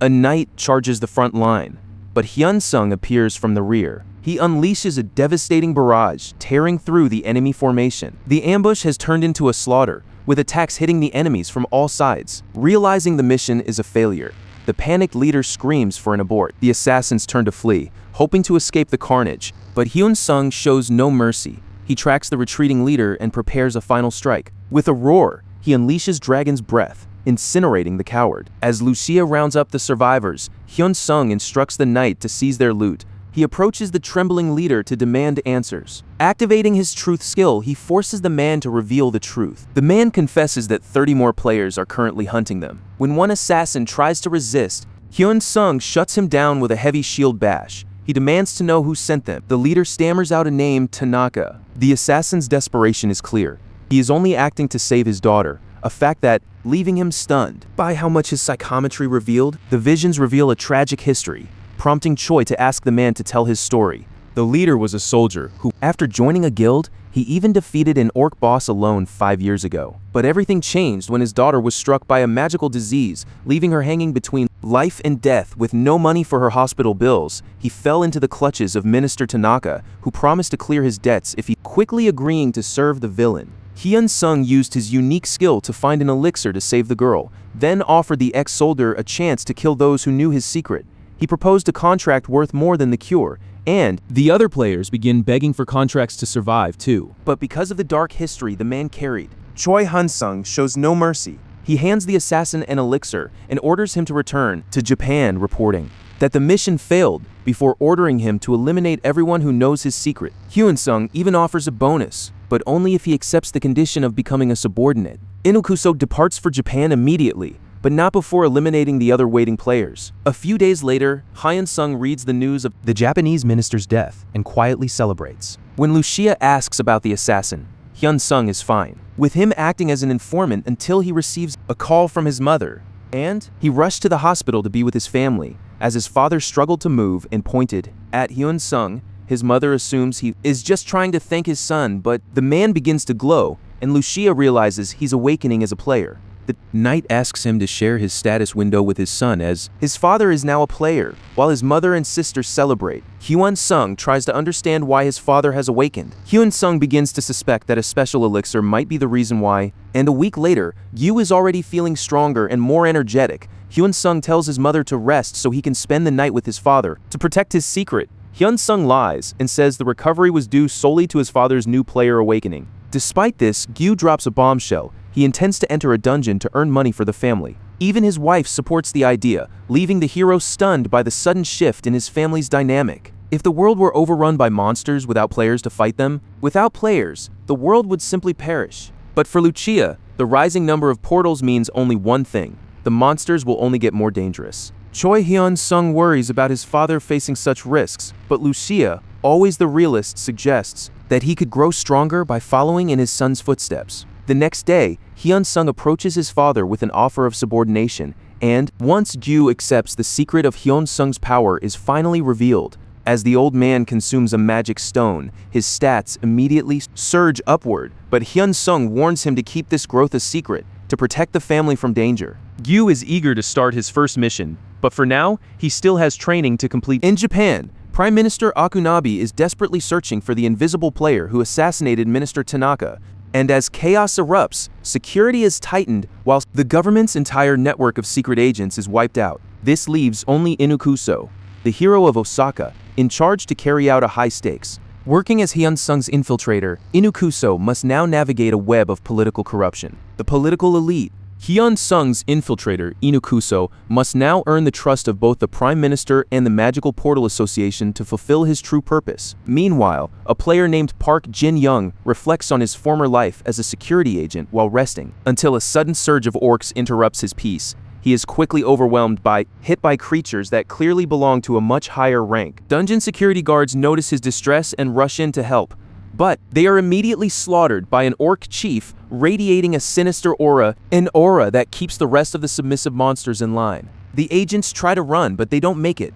Not a single one survives. Suddenly, the orcs pour out of the dungeon and begin attacking the local population. Hyunsung notices he has missed a call from the association, and when he calls back, it goes straight to voicemail. Then Lucia reports the news. An orc horde is attacking the city. Just as she feared, the monsters are growing stronger and stronger. Hyunsung cannot fathom how orcs could evolve to this level. But Lucia explains that while rare, some orcs can actually reach legendary rank, a terrifying sight she has witnessed with her own eyes. As the armed forces mobilize, the chaos begins. As gunfire and magic erupt into the streets, the city transforms into a chaotic battlefield of high-ranked players, fighting for survival, until a sudden terrifying presence makes Hyunsung realize the situation has just escalated, releasing a mental damage roar that threatens to break everyone's mind. Hyunsung manages to resist, but the other players are left paralyzed, leaving them completely defenseless against the relentless horde. The orc boss is an absolute wrecking ball. Hyunsung charges the monster, but even with his high stats, the boss feels like an unmovable wall. He quickly wipes out a wave of orcs, but as the players start to retreat, Hyunsung decides to stand his ground. He attempts to vanish using his invisibility, but the skill is abruptly cancelled. A sorcerer has cast a blocking spell over the area. While players scatter in panic, Hyunsung stands firm, desperately weighing the techniques Lucia taught him. The boss charges, and as Hyunsung freezes, his survival instinct kicks in, granting him enough partial invisibility to land a crucial blow. The players stop to watch. Hyunsung urged them to flee before his strength failed. Suddenly, a fire portal tore through the sky, triggering a massive explosion. Sichuan Station has become a chaotic shelter for recovering players, leaving Hyunsung deeply frustrated with his performance. Amidst the tension, a woman approaches our hero, asking if he remembers her.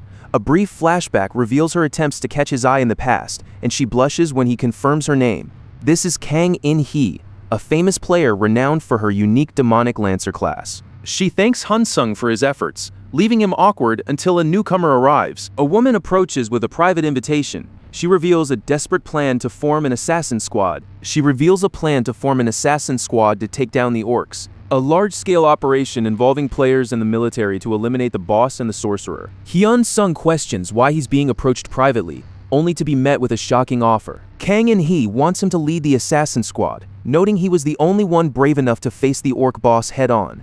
She hopes his specialized knowledge can help save the day. To secure his help, she offers him a high-tier item that can boost his stats, hoping it becomes the ultimate trump card. Hyunsung isn't accepting for free. He demands a seat among the association's leaders and his own dedicated team. Meanwhile, the Player Association meets with UN representatives to stop the orc onslaught, but the meeting quickly descends into political chaos. While Korea refuses to surrender, the UN remains hesitant to act without a concrete plan. Instead, the UN members, As the tension rises, Shin Yuna, leader of the extermination squad, approaches Hyun-sung to talk. She praises his incredible performance in the recent clash, wondering if he's been hiding his true power all along. Hyun-sung denies hiding anything, even joking about his near-death encounter with a blue dragon. Shin Yuna admits he has a grueling mission ahead, but Hyun-sung remains unfazed by the danger, a debt that has reached the trillions. Shin Yuna can't help but wonder exactly what rank Hyun-sung achieved during the Blue Dragon mission. Since she placed second, a heavy silence falls over the room until Hyun-sung finally breaks it.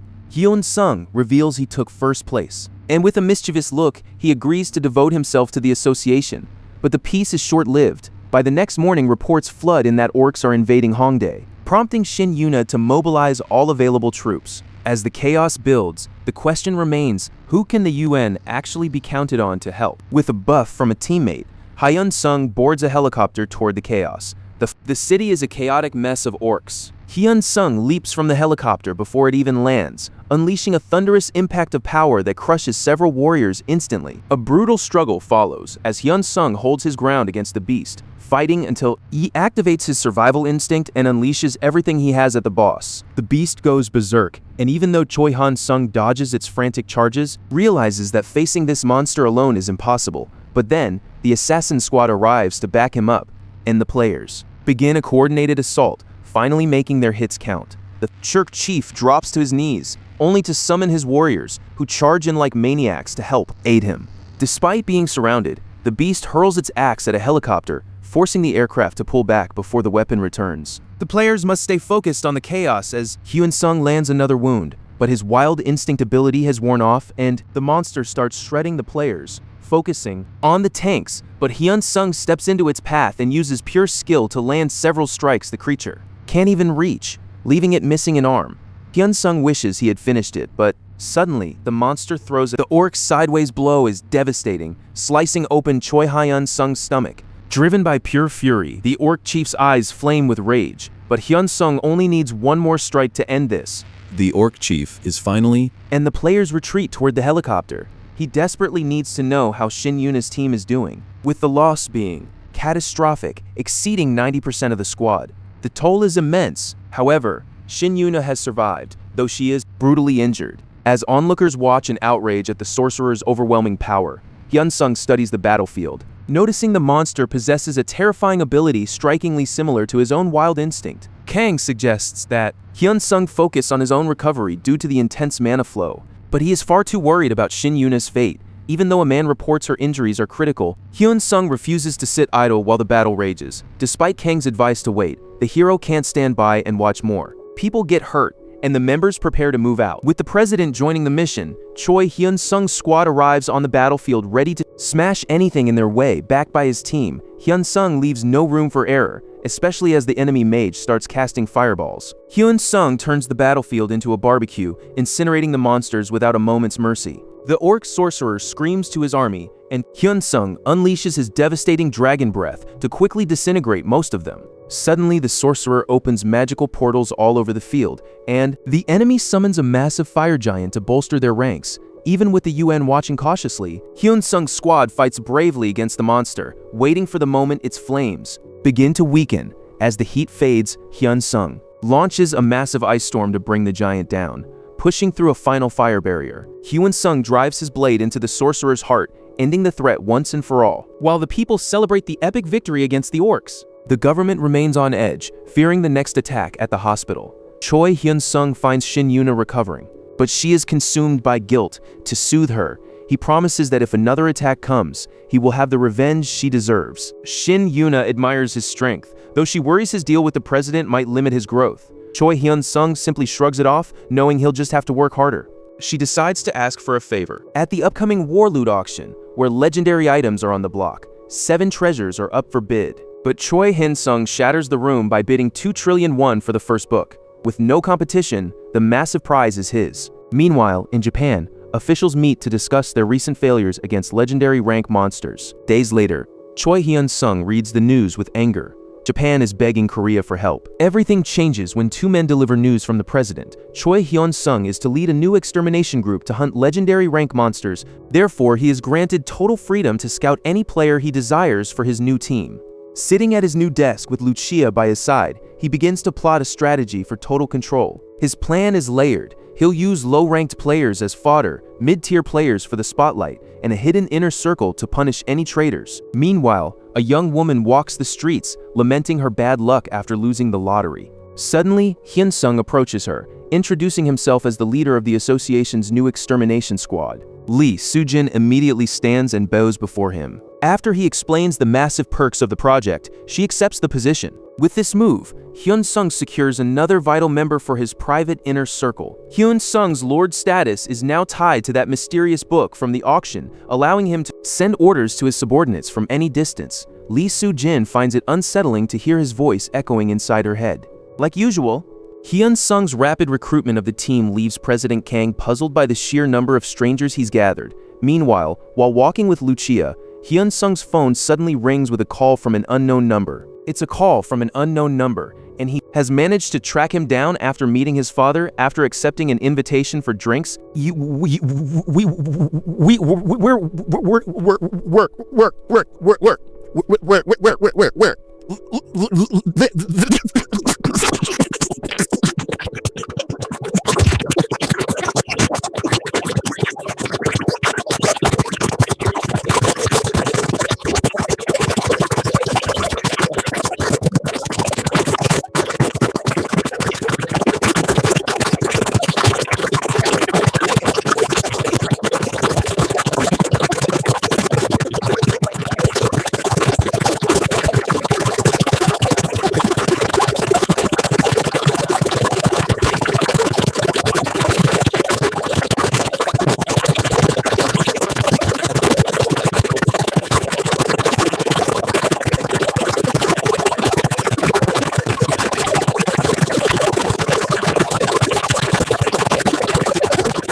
The conversation is cut short when Yoon Sung-ho's phone starts ringing. His manager is calling about unpaid drinks, but the employee ignores him, leading to a sudden aggressive confrontation when the manager storms into the restaurant. The manager berates Yoon Sung-ho for his attitude, but the conflict escalates when the manager simply ordered him. Choi Hyunseong can't stand the man's blatant disrespect toward his friend, but the situation turns volatile as the hot-headed manager refuses to back down. Attempts to calm the tension fail when the manager shoves Yoon Sung-ho aside, and Hyun-sung quickly reminds the bully that players shouldn't use their powers against civilians. Spiteful, the manager threatens to cut off Yoon Sung-ho's supply of magic stones and turns his aggression toward Hyun-sung, warning him to watch his step.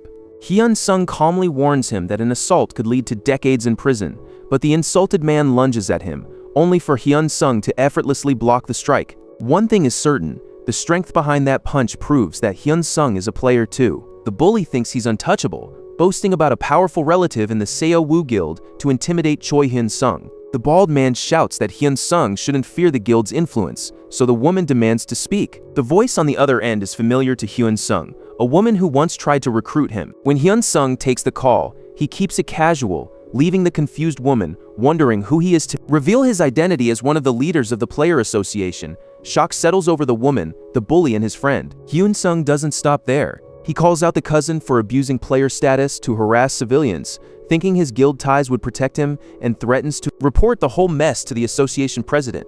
However, Lee Soo-hee quickly clarifies that her cousin's actions have nothing to do with the guild, and she has been using his name without permission. Hyun-sung suggests she sue him for defamation. If she doesn't back down, she'll be an accomplice to his scams. The police arrive immediately and take the man away, leaving Hyun-sung to suggest another round of drinks. He sits with a stunned Yoon Sung-ho, promising to explain the job details later.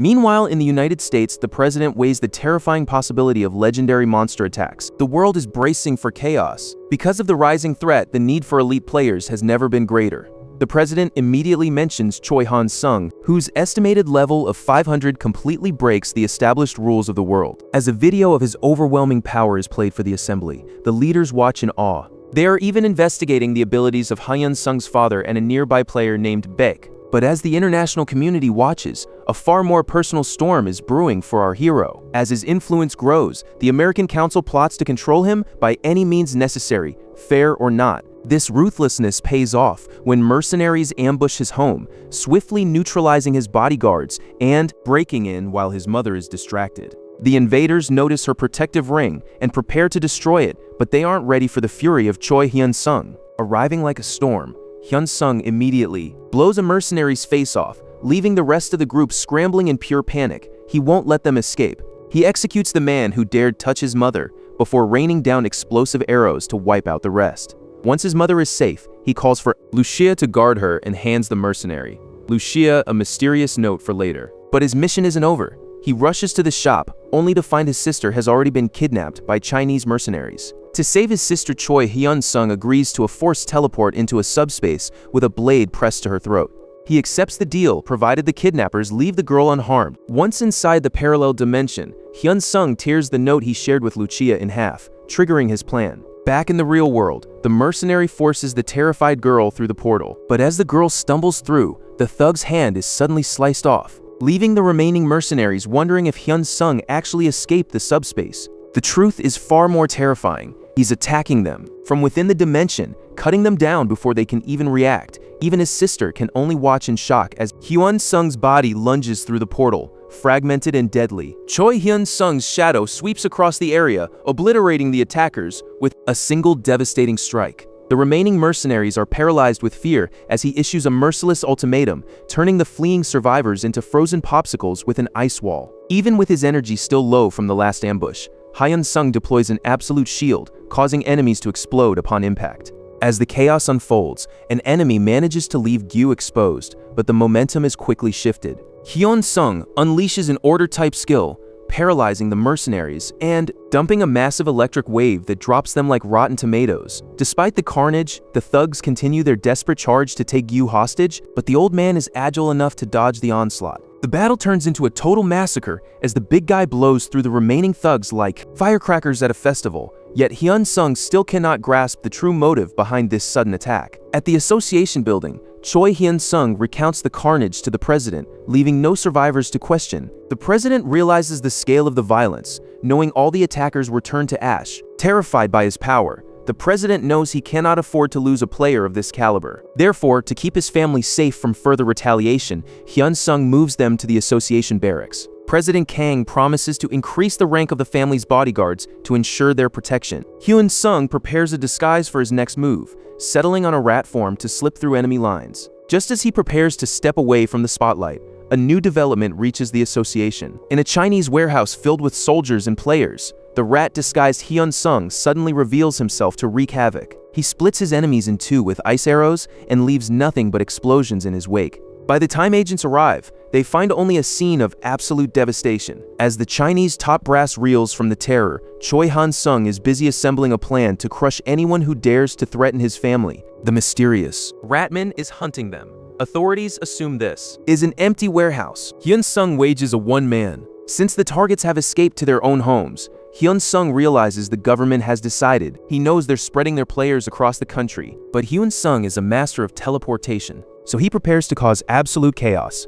By the next day, the meeting room is total chaos. In the Chinese government, they are furious about losing over 100 agents in a single night, and the leader demands a status report, only to learn the intruder can teleport. The council wonders if the attacker has a rare transformation ability, but then they Watch footage of the rat and rule. that it must be an insanely high-level monster. The next night, Hyun-sung notices two agents using invisibility powers. Hyun-sung can sense the presence of 100 people at once. His target, the minister, is nowhere to be found. Determined to eliminate the agents and escape, He is caught off guard when shadows move, players are watching, and they are ready to hunt him down. But Hyunsung refuses to retreat. He launches explosive attacks, pushing through the crowd until he is intercepted by a massive tanker who uses a taunt skill to. Hyunsung fights through the giants, leaving a trail of fallen Chinese players in his wake until he realizes the true scale of the trap. He's completely surrounded. He has walked straight into a massive ambush. His attempts to teleport are blocked by an unknown force, leaving him surrounded by players hungry for his head.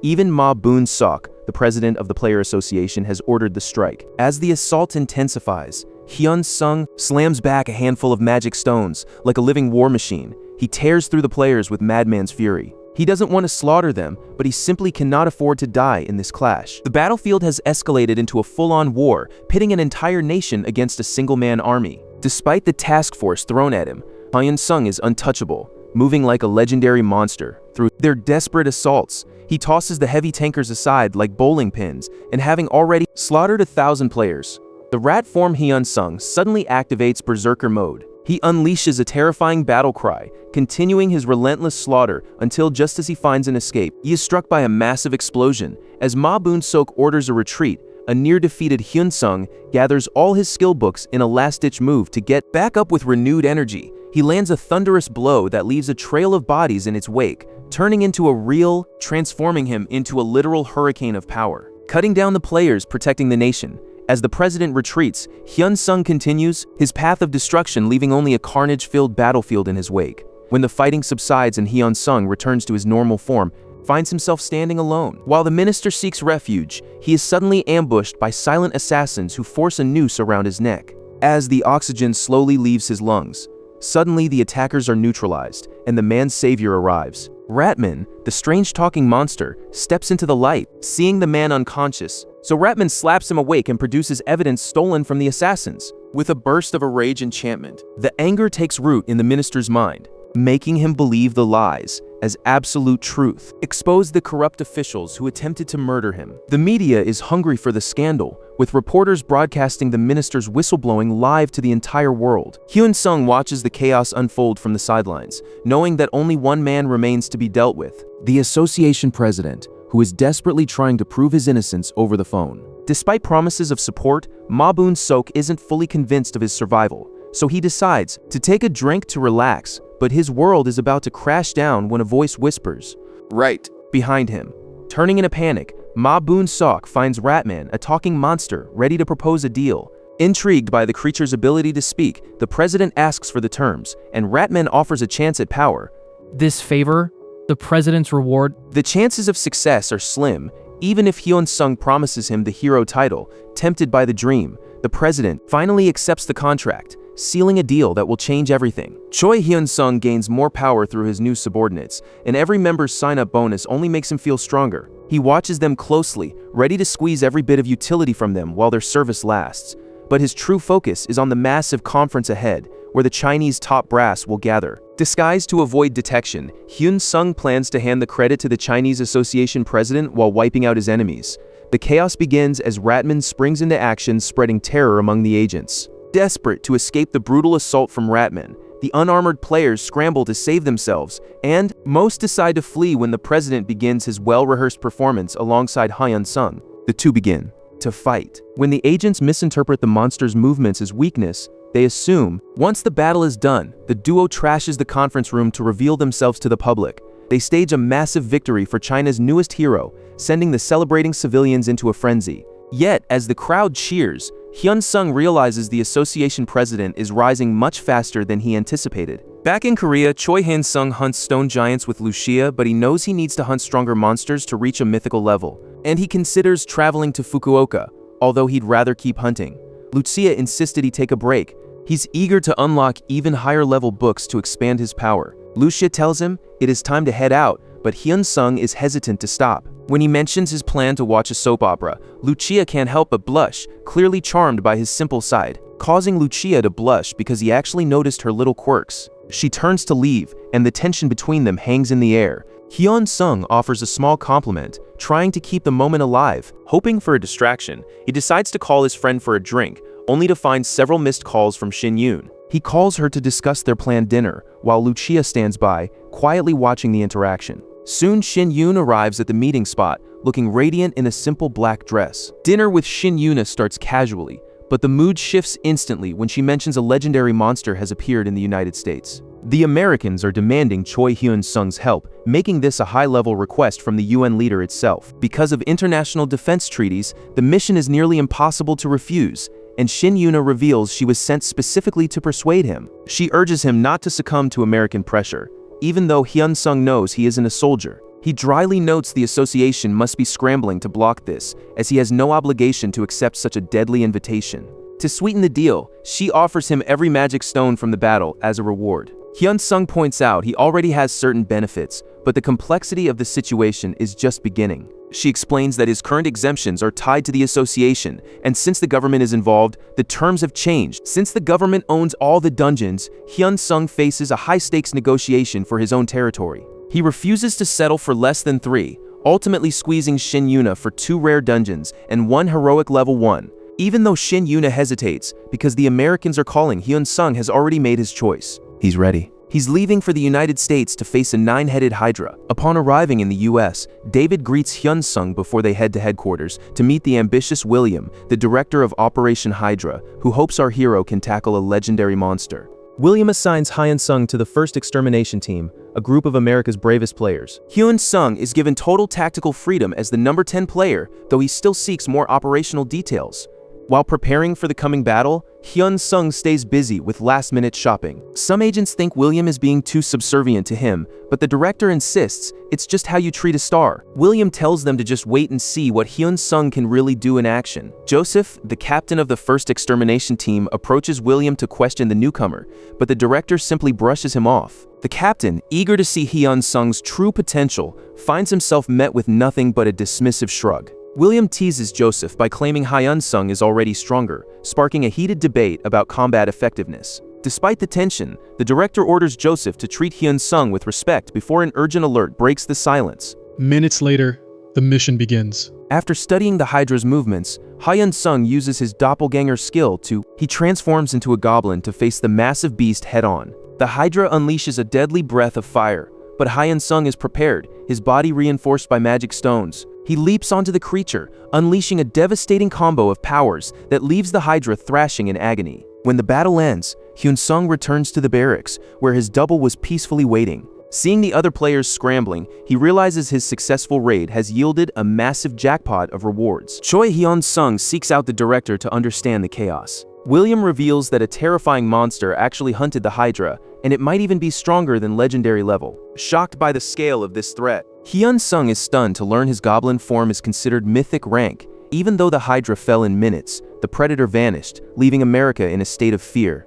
Desperate to return home, Hyunseong finds himself trapped by a government decree that forces an emergency protocol and demands he remain in the country. A month passes without the predator appearing, so the restrictions are lifted. When William invites him to relax, the hero insists he must return to Korea to keep hunting. Even with the promise of more dungeons and perks in the States, Hyunseong tries to push his obligations back onto the Korean government. Hyunseong agrees to stay, provided he can bring Lucia along, a condition William accepts under the government's watchful eyes. The duo heads to the airport to pick up Lucia, and together they spend their time sightseeing across the vibrant American city. Even while they hunt, they remain under the close observation of director William. Meanwhile, back in Korea, President Kang questions Shin Yoon about Hyunseong's absence, pressing her for answers since they are so close. Shin Yoon claims he is just having fun, but Kang notices the clear feelings she harbors for him. She blushes furiously, attempting to hide her emotions by claiming she is too old for him, but the president sees right through her.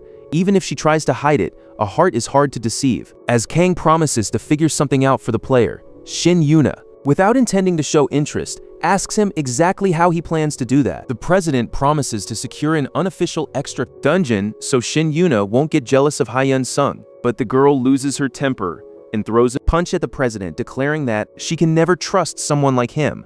Meanwhile, Hyunseong receives word that Shin Yoon is heading there. While Lucia and the others welcome her, the visitor immediately asks when Hyunseong is leaving. Hyunseong lies about wanting to stay longer in America, but Shin Yoon declares she will only return to Korea when he does, catching both Lucia and Hyunseong completely off guard. She insists she is just on vacation and wants to enjoy herself, Hyunseong takes the opportunity to ask where she will be staying, and with it comes as no surprise that Shin Yuna decided to stay at the same hotel as Choi Hyunseong. Tension rises between the two women, forcing Hyunseong to offer a strained smile to calm the lionesses at the hotel. Lucia heads to her room, leaving Shin Yuna puzzled that they aren't sharing space. Hyunseong explains that the American government is footing the bill for their luxury. Shin Yuna jokingly threatens to visit him later, but Hyun-sung counters by inviting her to a fancy dinner instead. Meanwhile, director William isn't happy about Shin Yuna's presence in the United States, and his assistant suggests recruiting her, though William admits they have already tried and failed. They can't afford to lose Hyun-sung, so while they allow him some freedom, they intend to keep a tight leash on him. He orders that Shin Yuna be welcomed properly, but an agent rushes in with desperate news. A legendary monster has appeared. The military launches missiles at the dragon, but their weapons are useless. The beast continues its rampage, incinerating everything with fire breath and burning civilians alive without mercy. All players are called to gather as Choi Hyun-sung and Shin Yuna head into the fray aboard a supersonic fighter jet, which gives William a flicker of hope. An admiral orders the dragon to be lured to the ground, a task that players know will be incredibly tough. Hyun-sung watches the dragon closing in on headquarters as injured players prepare to strike. At the signal, launchers fire at the beast. The sheer power of the creature is much greater than expected. The dragon lands, and ground troops charge in, only to be met by a million-degree blast. Even as the beast's wings instantly heal, the players dive into the fight under William's orders for full force. Hyun-sung and Shin Yuna join the assault, but the dragon takes flight once more, and inexplicably the players remain unharmed despite the chaos. The beast lands again, and William orders another wave of attacks, but the dragon's scales are impenetrable. Shin Yuna lunges forward with her spear as Hyun-sung activates his power, but their strikes fail to make an impact. After 9 grueling hours, the dragon remains going strong. Meanwhile, the director receives word that the civilian evacuation is. The briefing is called, and a specialist begins explaining the dragon's defenses. Their flames are long-reaching, but they lack the power to pierce high-rank players. The true threat is the beast's incredible regeneration, a fact that leaves most hunters feeling hopeless. While others grow weary, Choi Hyun-sung focuses on a solution. This is a job for heavy tankers. Hyun-sung's plan is bold. Suggests carrying long-range players on the backs of tankers to maximize damage. The director approves, but doubt remains about breaking the monster's impenetrable shell. Hyun-sung suggests striking only when the dragon's red aura is inactive. Meanwhile, back at the hotel, Shin Yuna suggests returning to Korea, arguing they can't contribute to this fight. Hyun-sung wants to try, but if it fails, he'll go. Shin Yuna promises to notify the association of his return. Hyun-sung doesn't object, even though Hyun-sung can't shake the tension of leaving that dragon behind. He lies awake until a new entry in his status window catches his eye. It's a dragon-exclusive snack, an item so massive it almost fills an entire room, and Hyun-sung decides to go to the battlefield to test it. The starving dragon charges toward the scent, and Hyun-sung drives his blade into the treat, transforming the massive snack into a giant piece of chewing gum. He then rolls the sticky mass toward the monster, which swallows it greedily. But the side effects hit almost instantly, allowing the extermination team to strike using the tactical instructions suggested by our hero. Hyun-sung watches as his sword drains the dragon's force field from the inside out. As the monster's scales darken, inevitable death looms. Monster's scales turn dark, and William orders the team to maintain a relentless assault. The battle has raged for 10 grueling days, but the dragon finally begins to take real damage. Then a player named James charges in like a meteor toward the monster's head. The dragon falls, and the team descends with everything they have to end the beast once and for all. Watching from afar, Choi Hyun-sung summons his sword to end the carnage. The players are stunned by William's attitude when he dismisses the loot, only to realize the book was low rank because Hyun-sung's blade had already absorbed everything within it. After the Red Dragon's death, the Korean duo is honored with medals for their distinguished service and applauded by the Americans. Meanwhile, back in Korea, Hyun-sung enjoys a rare, peaceful dinner with his family. But and Lucia are tearing up doppelganger papers in a hotel room, discussing the high cost of travel. Hyun-sung doesn't care about the 20 billion won he just blew. It's finally time to enjoy the fruits of their labor. However, back at the association, tension is already mounting as the president tries to excuse Hyun-sung's absence. The peace is short-lived, as a demanding politician has already begun pressuring President Kang for answers. President Kang can barely hide her disgust at the nomination of the crude Lee Jong-man for a ministerial position. However, Lee Jong-man is only getting started. Lee Jong-man, refusing to back down, immediately begins questioning the massive amount of public funds being poured into players. Lee Jong-man threatens a full audit if the president doesn't stop rich players from idling. He demands total control over all the legendary raid participants, including Choi Hyunseong. He insults her to her face, calling her a useless idiot. She nearly strikes him but holds back her fury. A few days later, the tension escalates when the government cuts the Players Association's budget. Meanwhile, across the world, Choi Hyunseong and the mercenary Lucia are tearing through Western dungeons, fighting monsters, stacking up achievements. However, Hyun-sung's extermination squad begins sending messages, demanding to cancel their contracts with the association.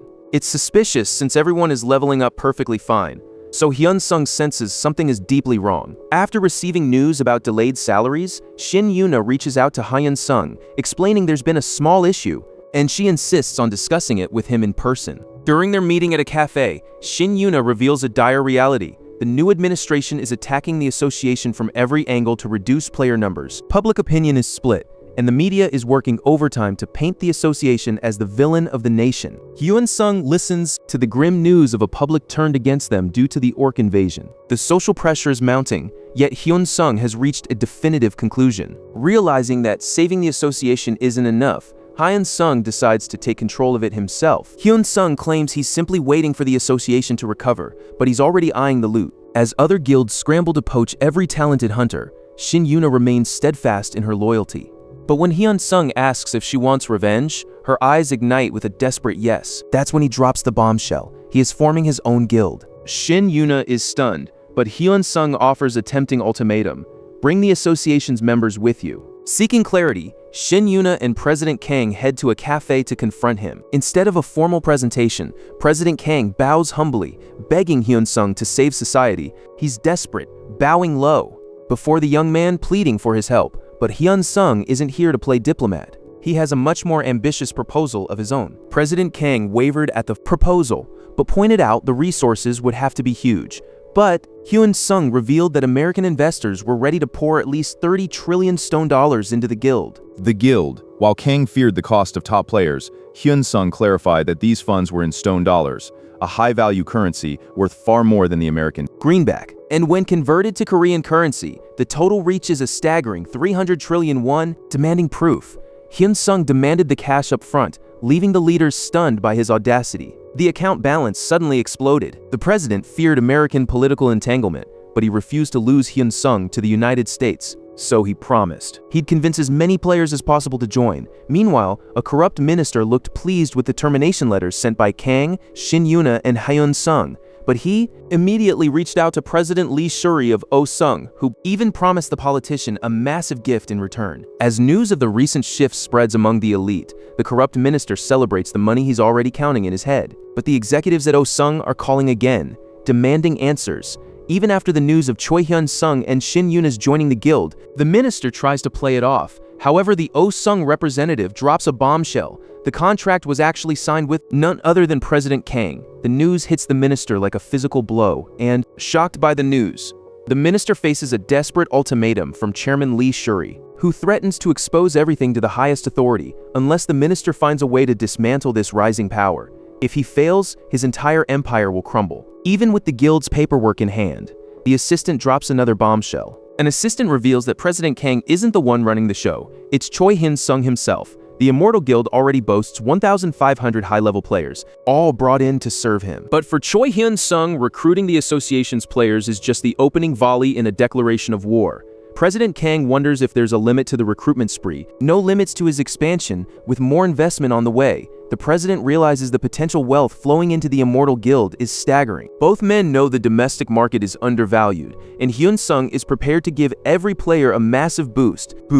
This strategy is designed to shock the industry's giants, leaving them reeling while President Kang joins the crusade. Meanwhile, the Osheng president is losing his mind, screaming at his employees because the Immortal Guild is hiring everyone. Desperate to sabotage the rise of a new power, he reaches out to the corrupt minister. and orders him to fix the situation by any means necessary. However, Lee Jong-man claims the new guild is already perfectly established and there's nothing he can do. Frustrated, the tycoon commands the minister to use illegal methods to dismantle the guild, completely unaware that Hyunseong is listening to every word. The MC quickly reveals he's been recording everything, exposing the dirty games played by big companies. Panicked by the recording, the businessman hangs up on the line. Hyunseong hands the phone back to the minister and laughs. "You're screwed, man," he mocks, but the minister doesn't even flinch. Hyunseong doubles down, throwing every bit of corruption dirt he has at him. He pushes for the ultimate leverage, a scandal capable of removing the president of Korea from office. Under intense psychological pressure, the minister admits to a cover-up where a woman was run over and the driver was disappeared to the Philippines. The evidence is undeniable as the minister reveals the photos and videos of the accident. After a frantic meeting, the truth starts to leak toward the highest levels of power. The furious President Park nearly smashes a chair in rage, while Lee Jong-man uses the video to claim he's being threatened by Hyunseong. The president is outraged, desperate to know how a mere hero could gain access to such classified files to save himself. The minister lies, claiming the driver managed to copy the footage. Hyunseong arrives at the presidential residence and is subjected to a thorough security search. As he enters, he notices suspicious thugs acting out of line. The minister is present too, and Hyunseong sits before President Park, ignoring his demands for manners. He immediately tells the politician to mind his own business and leave his guild alone. President Park issues a stern warning, threatening that the boy shouldn't cross the line. Hyunseong counters by demanding the president return contracts to the Immortal Guild, so even after a refusal, he keeps pressing, insisting he can pay the government better than any businessman. The politician's resolve begins to soften when Hyunseong reveals that he has vast overseas wealth and is prepared to offer the president $1 trillion. Greed flashes in the leader's eyes as Hyunseong mentions he has already spent $10 trillion just on player recruitment. With the minister confirming these figures, Hyunseong hands over a Swiss account passbook, promising the password once the deal is finalized. The president agrees to consider the offer in a few days. As Hyunseong leaves, he makes one final offer, $10 billion to the following day. Choi Hyunseong returns to the president's office to find the man eager for a deal. But President Park asks for an advance as a sample for lawmakers. But Hyunseong doesn't fall for the politician's greed. He knows the true goal is to keep every cent for himself. While waiting for access to the cash, Hyunseong uses psychometry to look into the past. The vision reveals the president's true colors, leaving Hyunseong livid. He witnesses the president and his cousins splurging with the money, while the rest sits hidden in a private safe. Meanwhile, the corrupt politician finds out the Immortal Guild secured the government contract and decides to hit back. But Hyunseong's focus is pulled elsewhere by a notification that monsters are attacking the city. He rushes toward the chaos. While Shin Yuna leads other members to respond, Hyunseong arrives at the dragon attack. The local guild players are failing miserably, so he steps in to clear the skies of the flying beasts. As the beast falls, a bystander captures the entire spectacle on film, showcasing Hyunseong's overwhelming power. Social media explodes with footage of the battle, and after looting a flame book, Choi Hyunseong is met with bowed heads and deep gratitude from the Alumeseong guild members. He immediately gathers them around to perform a complete healing, a sight caught on camera by a bystander. As news of the corruption scandals breaks, President Kang reports that the investigation is gaining momentum. With videos of Hyunseong soloing dragons circulating everywhere, public opinion shifts in the guild's favor, triggering a flood of players desperate to join. While Kang attempts to save costs by offering low-pay contracts, Hyunseong argues that neglecting players will only drive away the next generation of talent. Ultimately, the guild accepts a government deal, and the minister heads to the president's office to celebrate the new arrangement. The momentum of the guild's rise is met with a sudden scandal as news of President Park's illegal campaign funds hits the public. The fallout is immediate, and a judge swiftly issues an order to remove the disgraced leader from office. Desperate to secure his wealth, the ex-president flees to Switzerland, but his escape is cut short. His stolen fortune won't be enough. After a brief deception by a bank employee, the truth comes crashing down. Police are waiting. Accused of falsifying bank records, President Park is hauled off to jail, leaving a power vacuum that Lee Jong-man is ready to fill by running for president. In the midst of this political chaos, Choi Hyunseong finds a moment of calm during a light hunt, but a sudden call from Inakuso breaks his peace. The Japanese government is coming to Korea, looking to enlist the Immortal Guild's strength in exchange for dungeon rights. With the stakes high, Choi Hyunseong steps up to lead the negotiations in person, preparing to face the Japanese delegation for the future of the guild. People begins pleading for his assistance, a desperate tactic Hyunseong didn't anticipate. Though he was moved by their plight, he promised his assistance would only come in 3 months. The Japanese tried to bargain using the people of Kyushu as a shield, which only fueled Hyunseong's fury given their past attempts on his life. Since money wasn't the issue for them, Hyunseong decided to strike hard back at the country that betrayed him. He demanded total control over every single dungeon in the city. The officials balked, offering only 3 dungeons, but Hyunseong refused to back down from his leverage. Driven by spite and a need for security, he demanded Shikoku's dungeons as well, even as they fell under attack. Hesitant, but ultimately broken, the Japanese government finally gave in to his terms. Now in Japan, Hyunseong meets Inoue, the local association president, who delivers a difficult instruction. He was told to wait at the base for American reinforcements arriving in 3 days, all while the monsters grew increasingly stronger. While Hyunseong rests at the base, alarms blare, a monster boss is leading a gang toward Hiroshima, and the president insists on evacuation, but with no one capable of stopping such a sinister threat. Inukuso approaches to confirm that the area is already being cleared.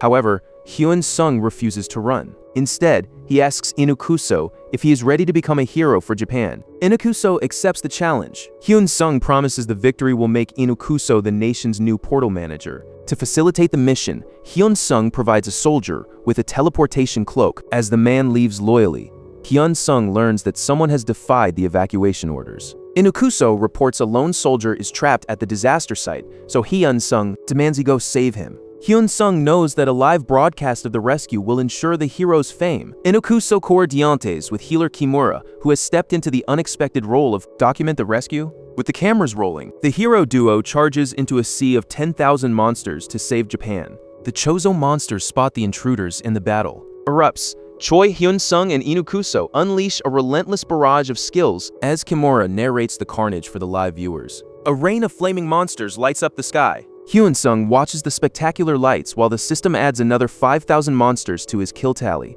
The Chozo leader grows furious and lunges at but Hyunseong dodges the strike and lands a powerful counterattack. But the beast deflects the strike with its magic spear, causing Hyunseong to take a massive electrical shock that shatters his armor. The explosions and lightning are so intense that the live broadcast becomes a chaotic blur of white light as the Chozo soldiers descend on the filmmaker. Inukuso suddenly appears to shield the crew and keep the cameras rolling. The sudden hero's entrance sparks curiosity across the globe as he begins to effortlessly wipe out the monsters. Under the extreme pressure, healer Kimura reveals the truth. This warrior is none other than the team leader, Inukuso. By refusing to abandon the citizens, he has become a beacon of hope, standing as a symbol of national pride while the monsters continue their relentless assault. The battle intensifies as, seeing his potential, the Prime Minister promises to appoint Inukuso as the president of the association once the battle concludes. As agents scramble to manage Inukuso's rising fame, the government prepares to officially declare their support for the players. Thousands of viewers watch as the battle unfolds, and Hyunseong gathers his rewards,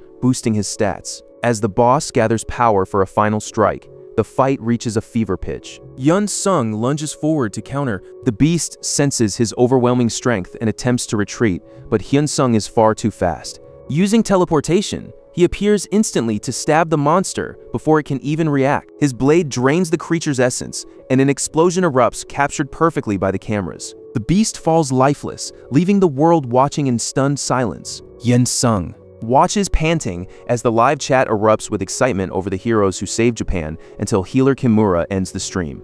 With Inukuso praising his work, Hyunseong approaches the corpse to claim his reward, only to find the monster's legendary flying cape. Donning the new cape, Choi Hyunseong realizes he still hasn't reached mythic rank according to his skill book. As Inukuso and healer Kimura approach him, a helicopter arrives carrying Japan's highest officials. The top brass officially names Hyunseong the hero who saved Japan, but the media is already pivoting, and as they prepare to honor him, Hyunseong pushes Inukuso into the spotlight instead, letting the association president take the lead. The prime minister steps forward before the gathered cameras and the entire world watching. The cameras pivot, and Hyunseong realizes the politician is only after the spotlight. He decides to play along. He directs the honor toward Inukuso, effectively pulling the political focus away from himself. As the minister offers his thanks to Inukuso, Hyun-sung's blood boils when he hears the word mission, seeing how the media glorifies a government that did nothing to help. Hyun-sung told Inukuso to cooperate while the minister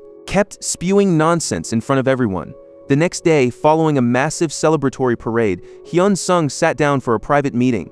In his office, the Japanese Prime Minister asked if the hero fought for the government. Hyun-sung had agreed to keep the government's plan to abandon Hiroshima to the monsters a secret, but he wanted his payment first. When the minister offered nothing but access to dungeons, Hyun-sung threatened to leak the truth to the press, leaving the official with no way out. Hyun-sung doesn't stop at tax exemptions. Himself, Hyun-sung knew that portal-rich islands were incredibly valuable. He also demanded that all rewards be his alone. Hyun-sung refused the offer of a presidency for Inukuso, demanding instead that his own subordinate be appointed Minister of Dimensional Portals. The minister trembles, claiming he has no power over such a heavy decision. A mob of reporters waiting for him, so even with a disguise, Choi Hyun-sung can't escape the crowd as presidential candidates approach to congratulate him on his triumph in Japan. Seeking to avoid the spotlight, Hyun-sung, to avoid giving the politicians any spotlight, he makes a quick exit and thanks Shin Yuna for helping him dodge those media hyenas. Back at the guild, President Kang warns that they are being flooded with investor offers,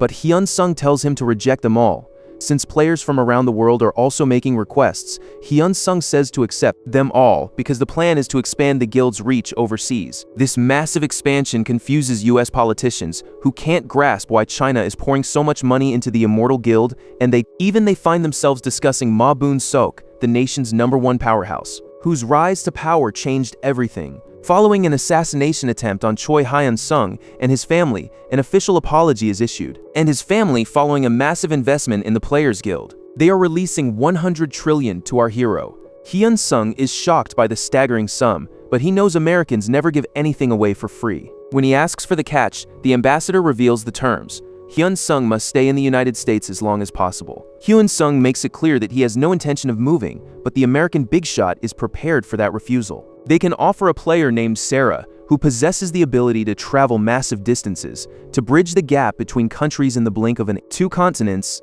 in an instant. The offer is too tempting to ignore, a skill worth 10 billion points, so Hyun-sung accepts the deal. Hyun-sung secured the deal, but with a single condition. He demanded payment in skill books and insisted that the United States never ask for the investment back. The deal was sealed. 3 months later, Hyun-sung hunts alongside Lucia in a dangerous dungeon, which is crawling with minotaurs. Between battles, he focuses on mastering the skill books he acquired. Despite his incredible progress, the mythic rank remains out of his reach. Meanwhile, Hyun-sung reviews his status window, tracking his massive sales before deciding to add instant noodles to his inventory.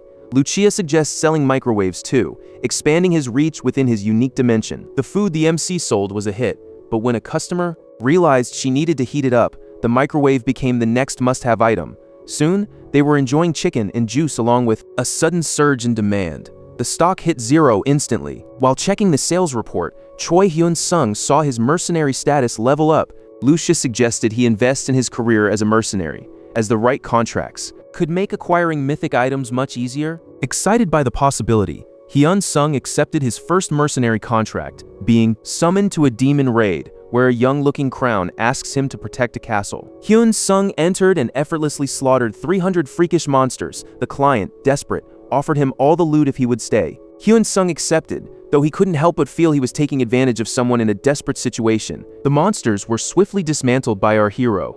Though Choi Hyun-sung noted their unexpected toughness, he promised to wipe out every last one of them. With the battle won, joy erupted, as the people spilled into the streets to celebrate. But Hyun-sung felt no satisfaction. Celebrate. But the hero remains focused on what truly mattered after getting paid. He bid the lady farewell. A brief moment of connection with the client.